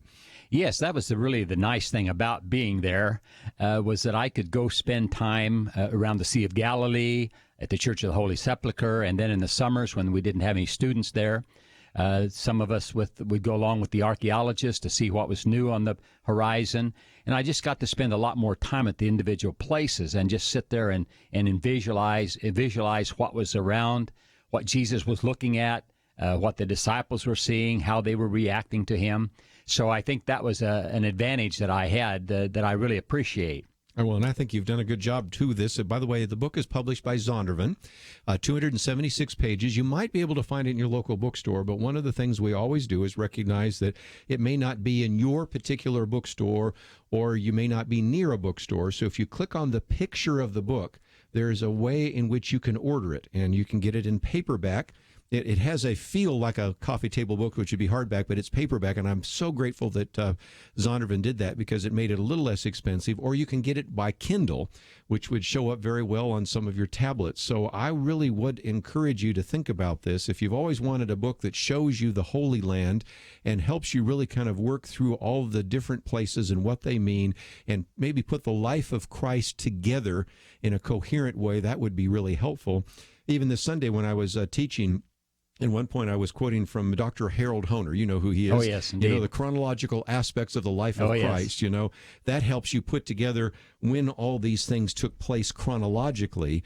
And this book really helps you put together the life of Christ geographically. So I would certainly say that this is a book that should be on your bookshelf. If you're a pastor, I can't even consider that you wouldn't want to have a copy of this book. So I've done a good job of selling the book. Well, let's talk about what's in it now. And the first is, let's maybe work from north to south. When I have been to the Sea of Galilee, I'm struck by the fact that some of the places where Jesus was actually haven't changed that much. You can go to Capernaum and see a synagogue that was built on the synagogue where he was. So there are times when you're in Jerusalem saying, well, I have to sort of in my mind's eye imagine what that looks like. When you're in the northern part of Israel, you have a pretty good idea of what it was like to even be there during the time of Jesus, don't you? You're absolutely right, and that's why being around the Sea of Galilee is really my favorite place. Me too. Because when you're in Jerusalem, like you say, there's so much gaudy stuff and trappings of spiritual things that you can't really envision what's going on. In fact, as you walk down some of the streets, you're actually about 6 feet above the level of Jesus' day. So Galilee is a wonderful place to be, and Capernaum, of course, is one of my favorites for the very reason that you mentioned. And you begin to get the feel that how close it is from the synagogue over to Peter's house, yes, which they believe may have been Peter's house, and Jesus may have even lived there. So you sort of get the feel of those distances, which in America it's hard, especially from being from the West Coast and the Northwest. The distances are so vast, you have to drive long distances. But in Israel, it's so compact, and you can walk actually around the Sea of Galilee, and you can walk from each one of those cities that we read about in the New Testament.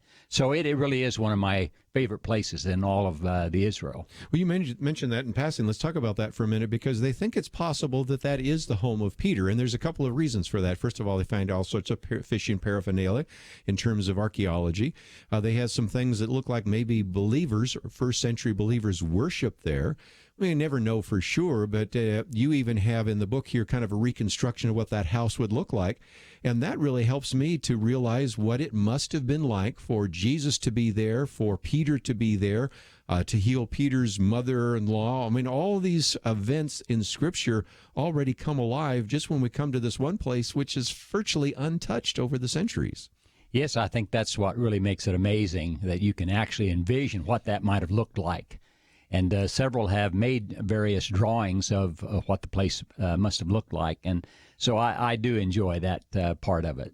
Nearby there is a place that you do have a church there, but not too much gaudy, but a possible location that you talk about where the Sermon on the Mount might have been located as well. Yes, just right near there. It's a wonderful place because it is not only is it a mountain, of course it's not a mountain like we think of here, but a hill, and then it levels off into a plain.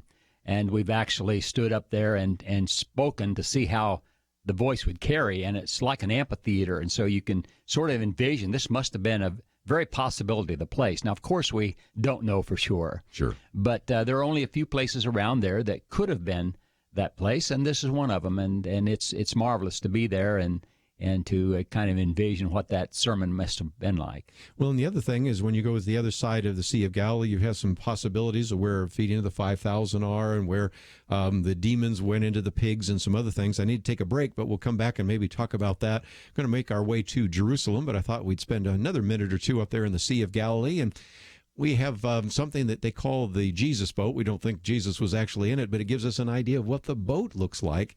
And the good news is not only can you see it in Israel, you can find it in your book, Jesus, A Visual History. Dr. Don Ortberg with us. We'll continue our conversation with him right after these important messages.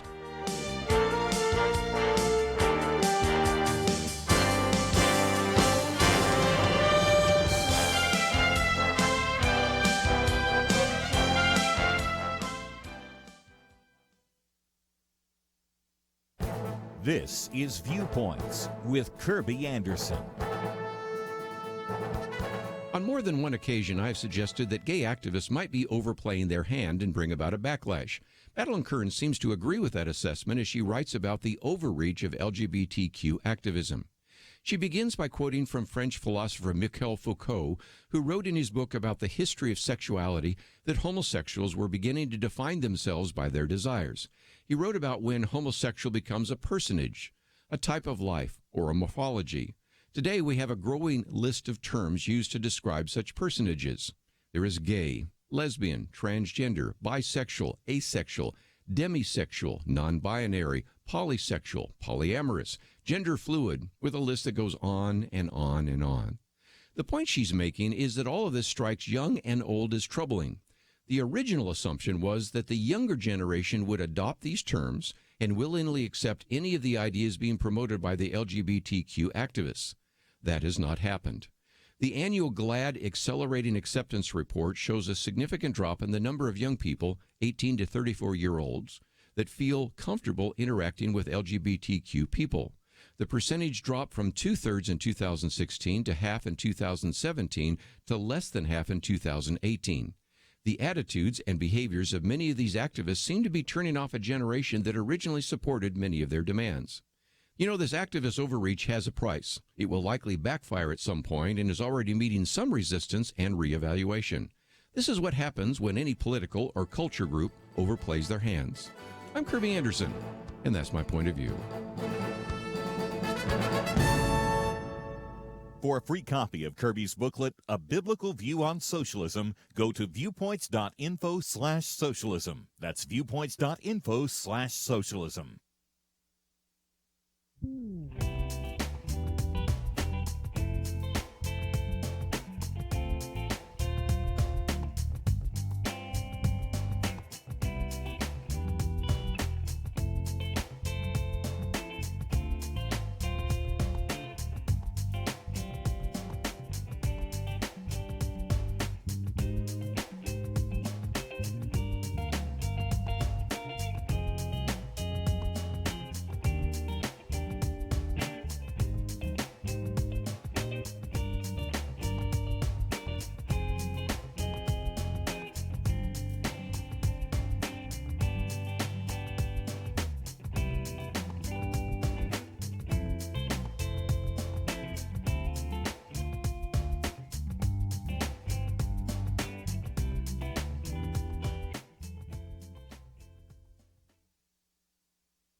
You're listening to Point of View, your listener-supported source for truth. Pleased to have in studio with us today Dr. John Ortberg, and he is Dean Emeritus of Multnomah Seminary, and also an individual that has a PhD from Dallas Theological Seminary, was at one time the former president of the Jerusalem University College, and author of a number of books, but the one we're talking about, Jesus, A Visual History. Just before we went to the break, Dr. Break, we were talking about the other side of the Sea of Galilee, and you have some sections there. You have the healing of the demoniacs, and then I love this, then the location of the swine dive. Charlie Dyer talks about that in his book, but I love this because there's only a couple of places where that could have happened, and I think you have a pretty good idea of where that was, actually. Yes. Again, we don't really know for sure, but you sort of look at the terrain and you ask yourself, what is the best possibility for it? Where's a cliff? Yeah. Exactly. Yeah. And so, I think there are a couple of places on the eastern side of the Sea of Galilee that are very possible. I don't like to make any pronouncements on it, but I think one of those two places, which is Kerby and then on down to Ha'ayan, are the two possibilities where it took place. And the good news is you show pictures of it so people can get sort of in their mind's eye what it looks like.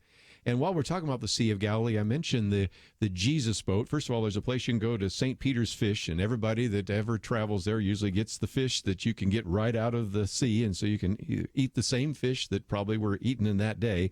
But also, they discovered a boat. Now, it's called the Jesus boat. We don't know that it was the boat that Jesus was ever in, but it's from that time period, so that helps us understand a little bit more of that story as well, doesn't it? I think it does, and it's another one of those things that show you the real possibility of what kind of boat Jesus and the disciples was in. It holds probably 15 to 18 people, and so it could have been a commercial, sort of a commercial boat, or it could have 7 or 8 fishermen that work on the sides of it. So it's really wonderful to see it, and you say, okay, now Jesus may have been down here at this corner where he was asleep when the storm came about. So it is a good visual aid to that. Yeah, and one of the things that I think you begin to learn is how much travel back and forth. You've got some maps in here, and many more than you have in the back of our Bibles. You know, I've many times looked at the back of my Bible and go, well, that map doesn't really answer the question. It's like this particular one that's kind of colorful, but you have maps about, well, here's where Jesus got baptized, which is much further to the south, and here's where Jesus came up here. Let's go all the way to the north, because we are told that when we have that famous question that Jesus asked, who do men say that I am? And, of course, Peter giving the answer, thou art the Christ. That's at Caesarea Philippi. That's very far to the north, which is really almost in pagan country. And is there significance to where that happens and why it happens in that way? I think so. Most of his journeys there on the western side of the Sea of Galilee was among the Jews. Right. But he left there and went up to Tyre and Sidon and came on around then and came down to Caesarea Philippi.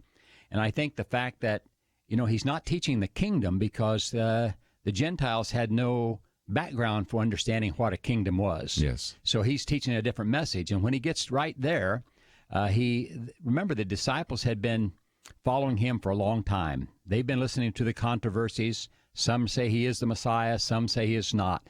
So they've been toiling with this over and over again. It seems like they were a bit reticent to ask Jesus questions right directly, so they might have been talking back and forth. And when they get there, it's time for a midterm examination. So right. Jesus turns to them and says, okay, now you've heard all these arguments. Who do you say that I am? Yeah. And I think this is a wonderful time when Peter becomes the leader.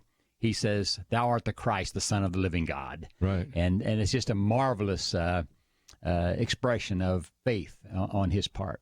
When you're in Caesarea Philippi, there's a lot of rocks around, so you have to wonder if Jesus even picks up a rock, because he's talking about Petros, rock, and he uses that. And so it comes alive when you travel to the Holy Land, especially if you have a tour guide or a Bible teacher.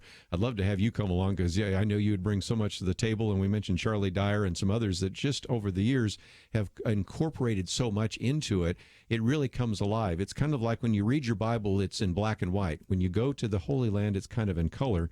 And for people that can't go to the Holy Land, this book is really, I think, helpful for them to understand the different elements. We've talked geography. Can I talk for a minute about chronology? Because a number of times you've done a great job in this book about talking about the different, if you will, feasts and cycles and the agricultural nature of that, which is going to get us into the issue of the Passover in just a minute. But talk about that, because when these feasts take place and when the Passovers take place, that sort of gives us a time stamp, if you will.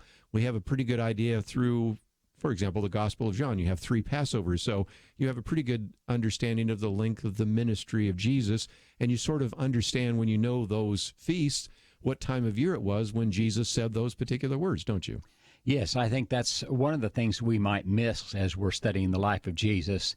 The cycle of feasts are very important to Judaism of that period and very important to Jesus' ministry. And following those cycles, you're right, we can tell exactly, or at least pretty close to how long his ministry was, where he was at different times, which feast he had to be at, and which ones he could skip if he needed to, although all Jewish families would go to all of those feasts. So it's an important part. It also follows the seasons as it goes throughout the year.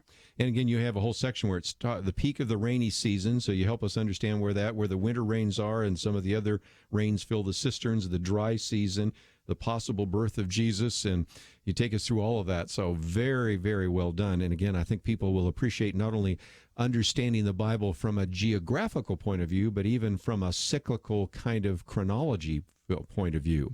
But then you have a whole section here on the Messiah's demands, and we mentioned the Messiah. Of course, the subtitle of your book is The Dramatic Story of the Messiah in the Holy Land. Just a minute ago, we talked about Peter saying, you're the Messiah. What did that mean? Because today we have Well, we even have Muslims that say, well, I believe Jesus was Messiah, but that doesn't mean to them what it means to us as Christians. What does Messiah mean, actually? One of the reasons that I incorporated Messiah all the way through in the various chapters is to point out the fact that I'm talking about the man Jesus, and I'm wanting people to feel what Jesus felt, that they could feel the breeze coming off of the Sea of Galilee. They could feel the breath of the desert breathing into them, and the walking the steps and the tiredness and all of that that's involved with the human. But we must remember that Jesus was more than just a man Jesus. He was the Messiah. He was the God-man. And so I wanted to incorporate that, although I'm emphasizing all the way through the man Jesus. I want to make sure that we don't forget that Jesus was the Messiah. He's the anointed one, the promised one, who has come to save sinners from their plight. And so Messiah is that very important part of the life of Jesus. And well, that's why most books on the life of Jesus say the life of Christ. Yes. Because they're emphasizing the ministry of Jesus as the God-man, whereas I'm just trying to emphasize Jesus as a man, but I wanted that undertone to point out that it's more than just a man who walked the earth. And again, because he was a Jew and because he was the Messiah, he still obeyed these various feasts. You have one here, the Feast of Trumpets, of course, the one I've just alluded to, and you've got quite a bit here on the Feast of Passover and the Messiah and the different kinds of Passovers and what that might entail. That's important as well. I've always said that a Christian should go through some kind of Jewish Seder to understand that a little bit more and its significance. What would you suggest? You've lived in both worlds. You've been here in the United States, and you've been a professor as well as the dean of Multnomah Biblical Seminary, but you've also lived in Jerusalem and been the president of the Jerusalem University College. Do we as Gentiles need to know a little bit more about the Jewish feasts? Oh, I think so. I think it's a wonderful thing when we begin to understand. I think that's a real advantage of people who actually go to the Holy Land. They will see what the Jews are doing, and they will see the reverence that so many of them have towards these different feasts. Now, actually, Israel is getting very secular. Yes. If you go to Tel Aviv, you'll find a total secular society. But in Jerusalem, it's more of a spiritual community. And I remember one time when the Feast of came along, where there was the atonement coming up. We walked out on the ledge of the Institute and stood there. Absolute death silence everywhere in the city. You heard no noise except for this solid footmarks of people walking down the street. They were taking it deadly serious, the importance of the sacrifice. Now, they did not know that Jesus has taken away the sins and he is the new sacrifice, but it just shows you the respect that they have and the need for someone to save them. Outstanding. We're going to take a break, and then we're going to make our way to Jerusalem because we've been holding that for the last half hour, and there is certainly a lot to discuss there. Do we know where the tomb of Jesus is, and what about the pool of Bethsaida, and all sorts of other very important issues that we'll be talking about as well, the pool of Bethesda, and so many things that we will cover in just a minute. But we need to take a break, and when we come back, we'll continue our conversation today as we talk with Dr. John Ortberg, Jesus, A Visual History. It is published by Zondervan. We have information about it on our website. We'll be right back. Is religious freedom still a cornerstone of the Republic, or has it effectively been crushed by the forces of tolerance? America needs Christians to be informed and as unified as possible, applying God's wisdom to civic life.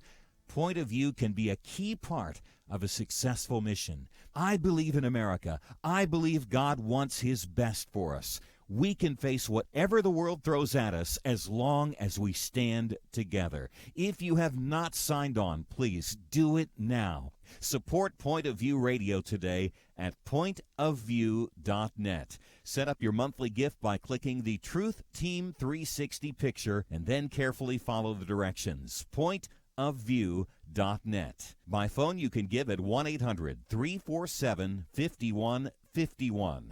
800-347-5151. Or mail that first donation to Point of View, Box 30, Dallas, Texas 75221. Box 30, Dallas 75221. or call us 800-347-5151. Point of View will continue after this.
You are listening to Point of View. The opinions expressed on Point of View do not necessarily reflect the views of the management or staff of this station.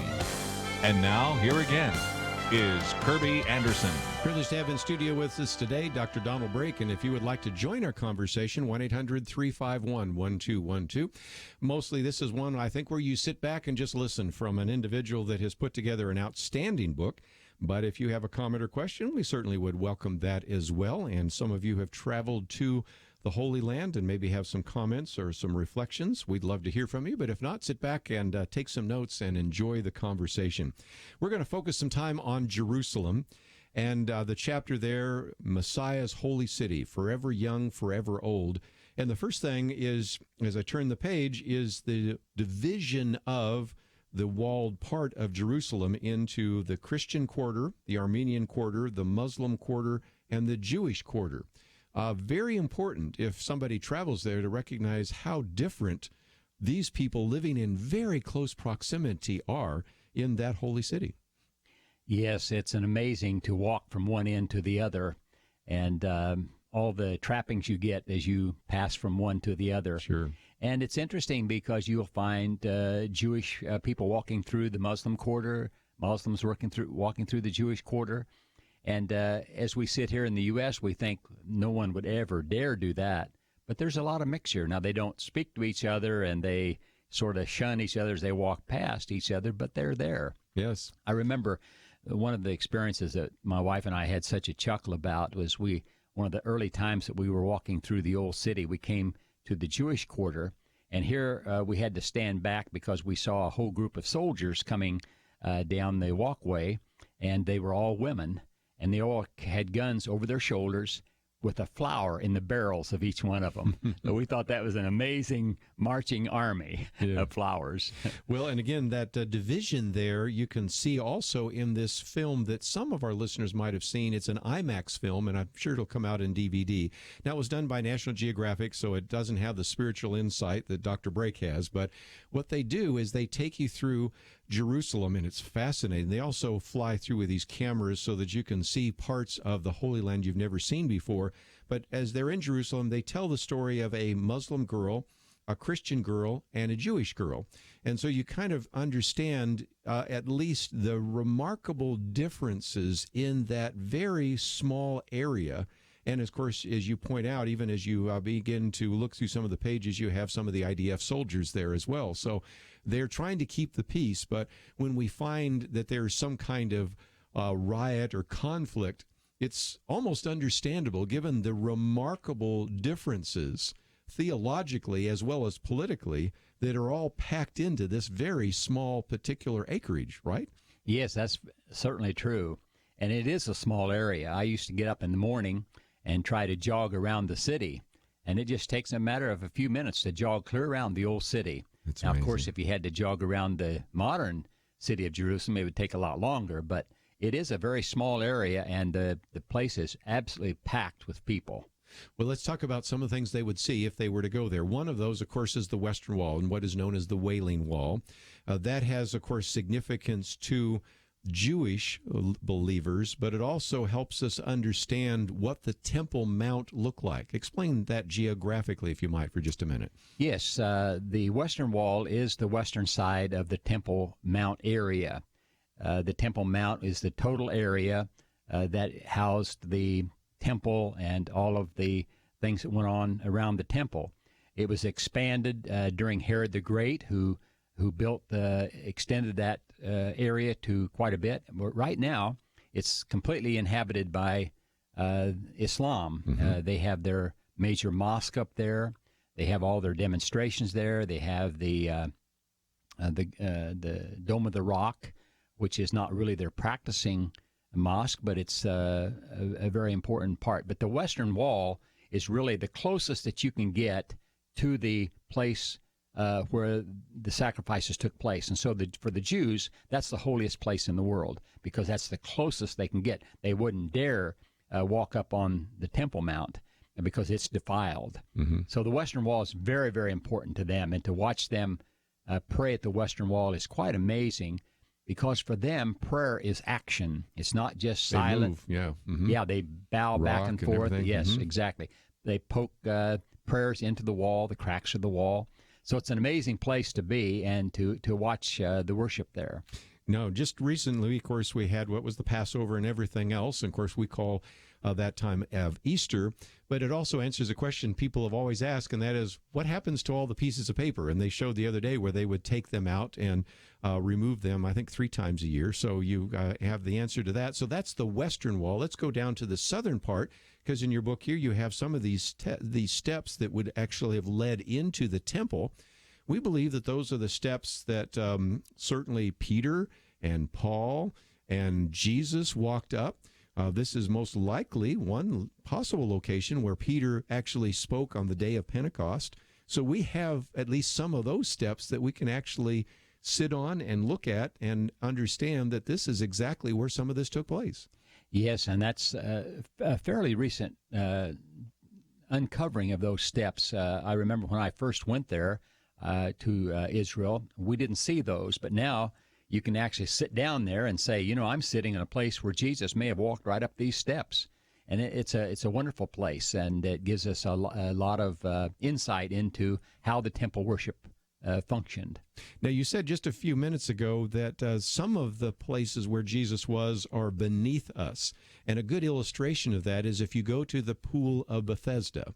When people go to that, they would think, well, we would see a pool out there. And they have to look down into kind of a cavernous excavation to get down to where the Pool of Bethesda is. Explain that, because that is much further down. But again, we can see where Jesus, no doubt, healed that individual. But the place where we're walking is much higher than where that actually was during the time of Jesus, isn't it? Yeah, the archaeologists, their greatest complaint is that they can't dig everywhere they want. Yes. Because with so many destructions of the city over and over again, they just rebuild, they pile the rubble up, they flatten it up, and they start rebuilding over the top. So that by the time we reach the 20th century, the 21st century, we have all these levels of destruction. So now when an archaeologist wants to find something, he has to dig down. So around the pool is higher than it would have been originally, probably maybe 6 feet or so. So it's important to see that and understand that, but it's nice to look down there and know that that probably is the pool. That is really something. Well, again, we just come past Easter, so I thought it would be a good time to focus on some of that.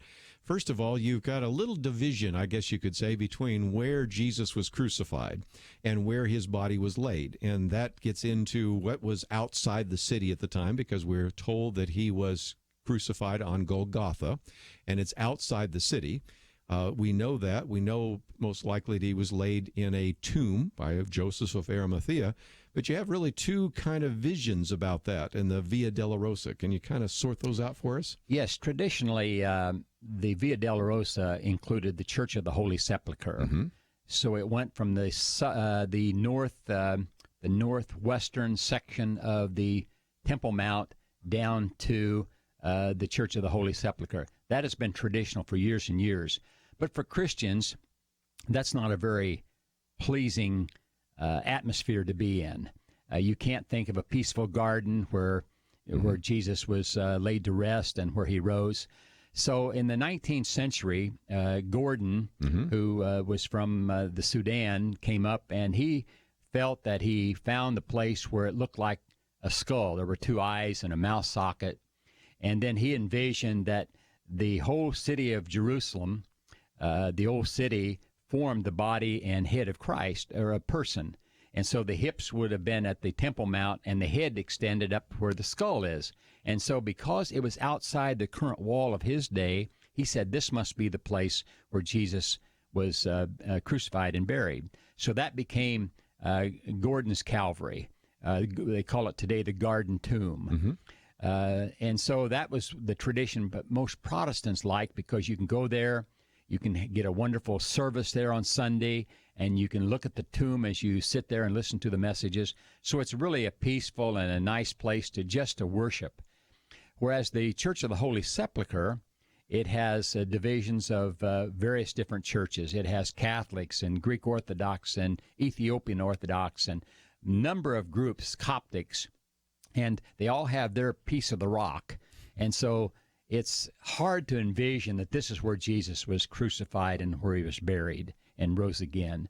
But probably evidence would point to the Church of the Holy Sepulchre as being probably the best place, though I would never want to totally admit that, because I think the Garden Tomb provides the Protestants with such a wonderful place to meditate and to pray. Sure.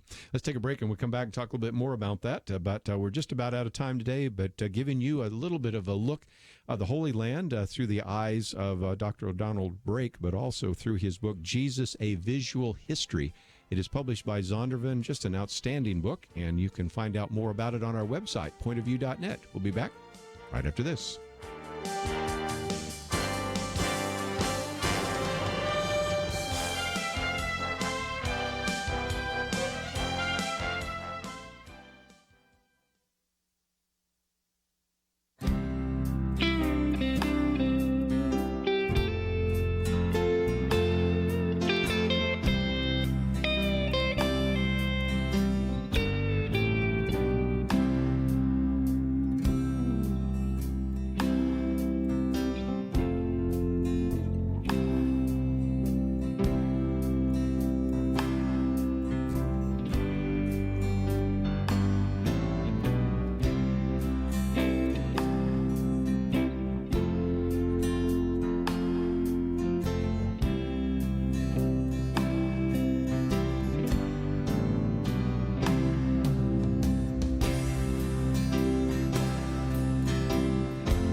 Now, back to Point of View, your listener-supported source for truth. Back for a few more minutes with Dr. Donald Brake, and if you would like to join us, you are welcome to do so, 1-800-351-1212, or just simply sit back and enjoy the conversation. You will enjoy this book. It is, again, entitled Jesus, A Visual History, published by Zondervan, 76 pages, and it is just wonderfully illustrated, and I think will help you understand so much more about what has actually transpired in the scriptures and how to put that together from a geographical point of view as well as from a chronological point of view. And some of the pictures you have in here are various models that appear at the Israel Museum. And last time I was at the Israel Museum, I look up and there's Charlie Dyer, and he's asking, "What are you here?" I said, "What are you here?" Well, we've been using his book, so I introduced everybody to the author of the book. But that gives you a very good visual image of what it must have looked like to have the temple, the trial before Pilate, the Via Dolorosa where Jesus was buried.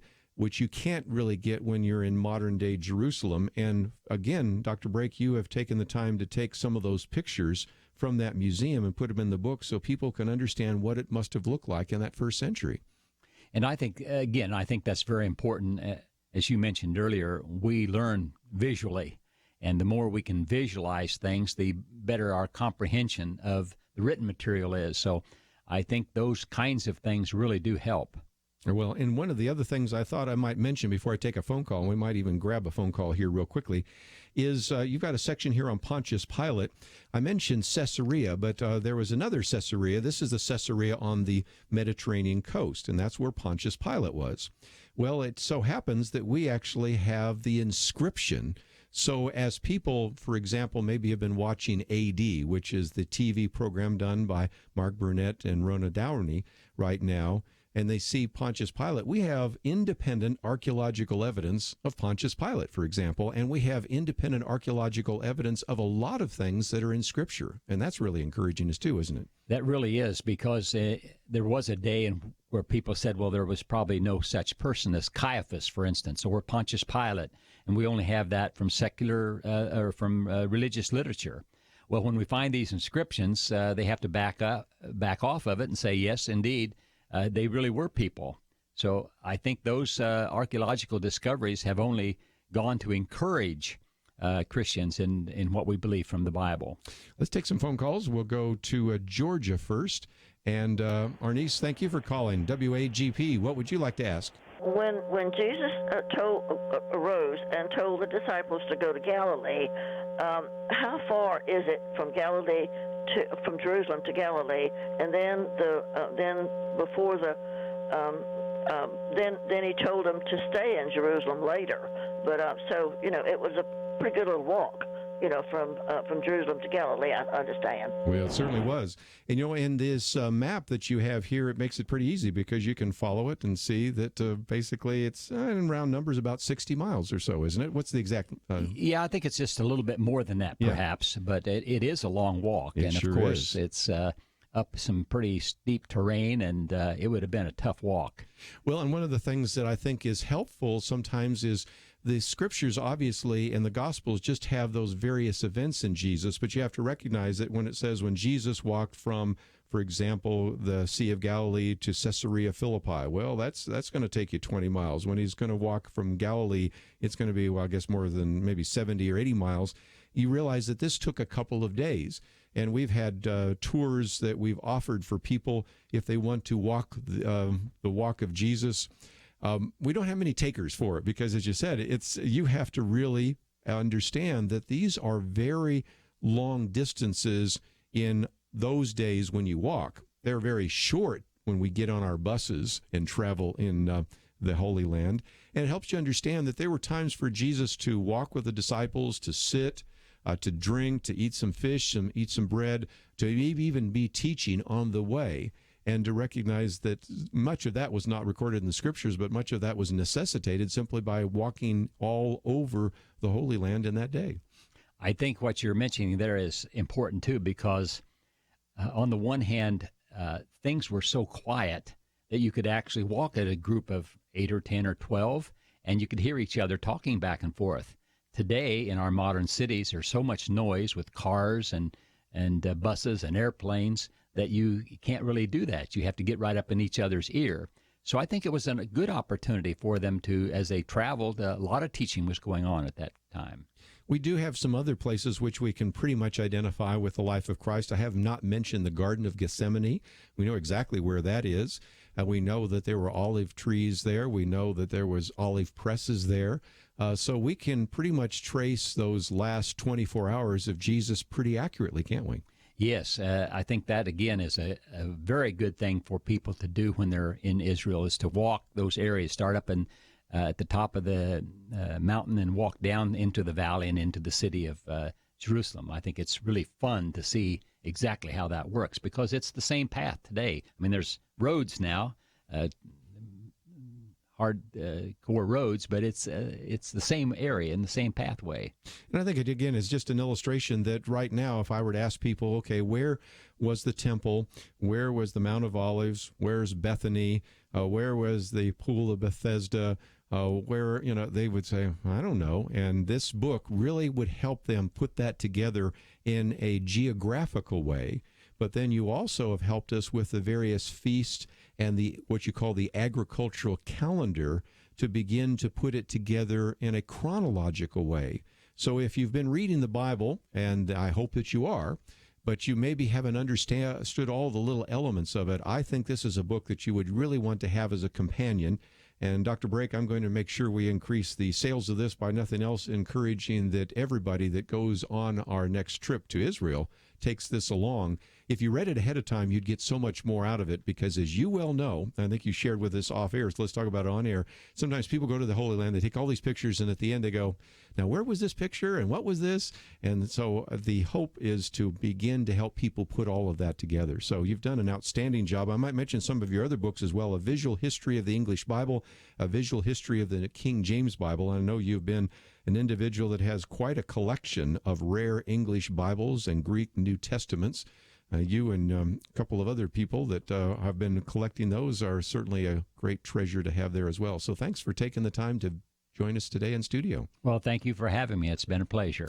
We certainly do encourage you to learn God's Word as much as you can. There are lots of ways to get into it. First of all, of course, get a Bible, but get some commentaries, maybe even our computer programs that we have made available so that you can have access to the tools necessary to understand God's Word.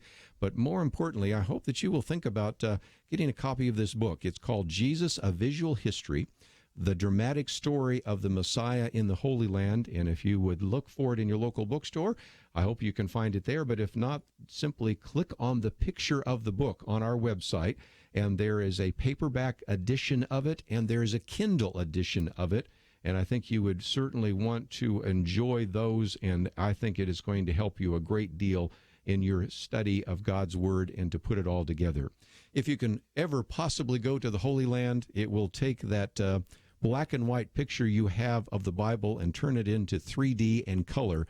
But the next best is to get this book, and I certainly do recommend it to you. Lots of resources on the website today, including, of course, this book, which I do recommend, as I mentioned just a minute ago, because it is going to be a way that you will begin to see the Bible in 3 dimensions. Certainly the best thing is for you to go to the Holy Land, but second best is to read some of these books and resources, and so that's why we have some of the links to these particular resources, and I hope you'll take advantage of them as well. That's all we have for today. Visit the website, pointofview.net, to find out a little bit more about some of the interviews we've done today. I want to also thank Andrew and Steve for their help behind the scenes. Visit the website and certainly benefit from the resources we have. We'll see you back here tomorrow, right here on Point of View.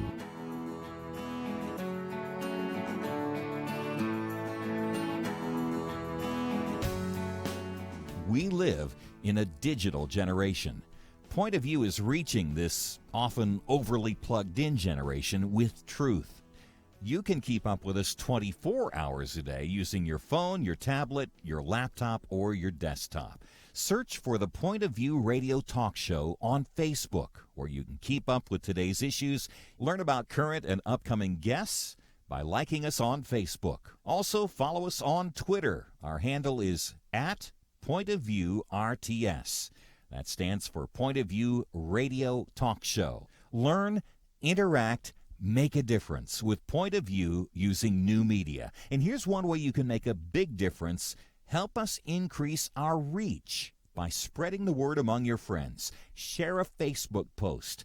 Tag us in a tweet. With enough joining us to plant seeds, we'll see a tremendous harvest. Come on, it only takes a minute. Search for Point of View Radio Talk Show on Facebook, @PointOfViewRTS on Twitter, and subscribe to the Point of View Radio Talk Show channel on YouTube. Learn, interact, share. The Point of View Radio Talk Show. Point of View is produced by Point of View Ministries.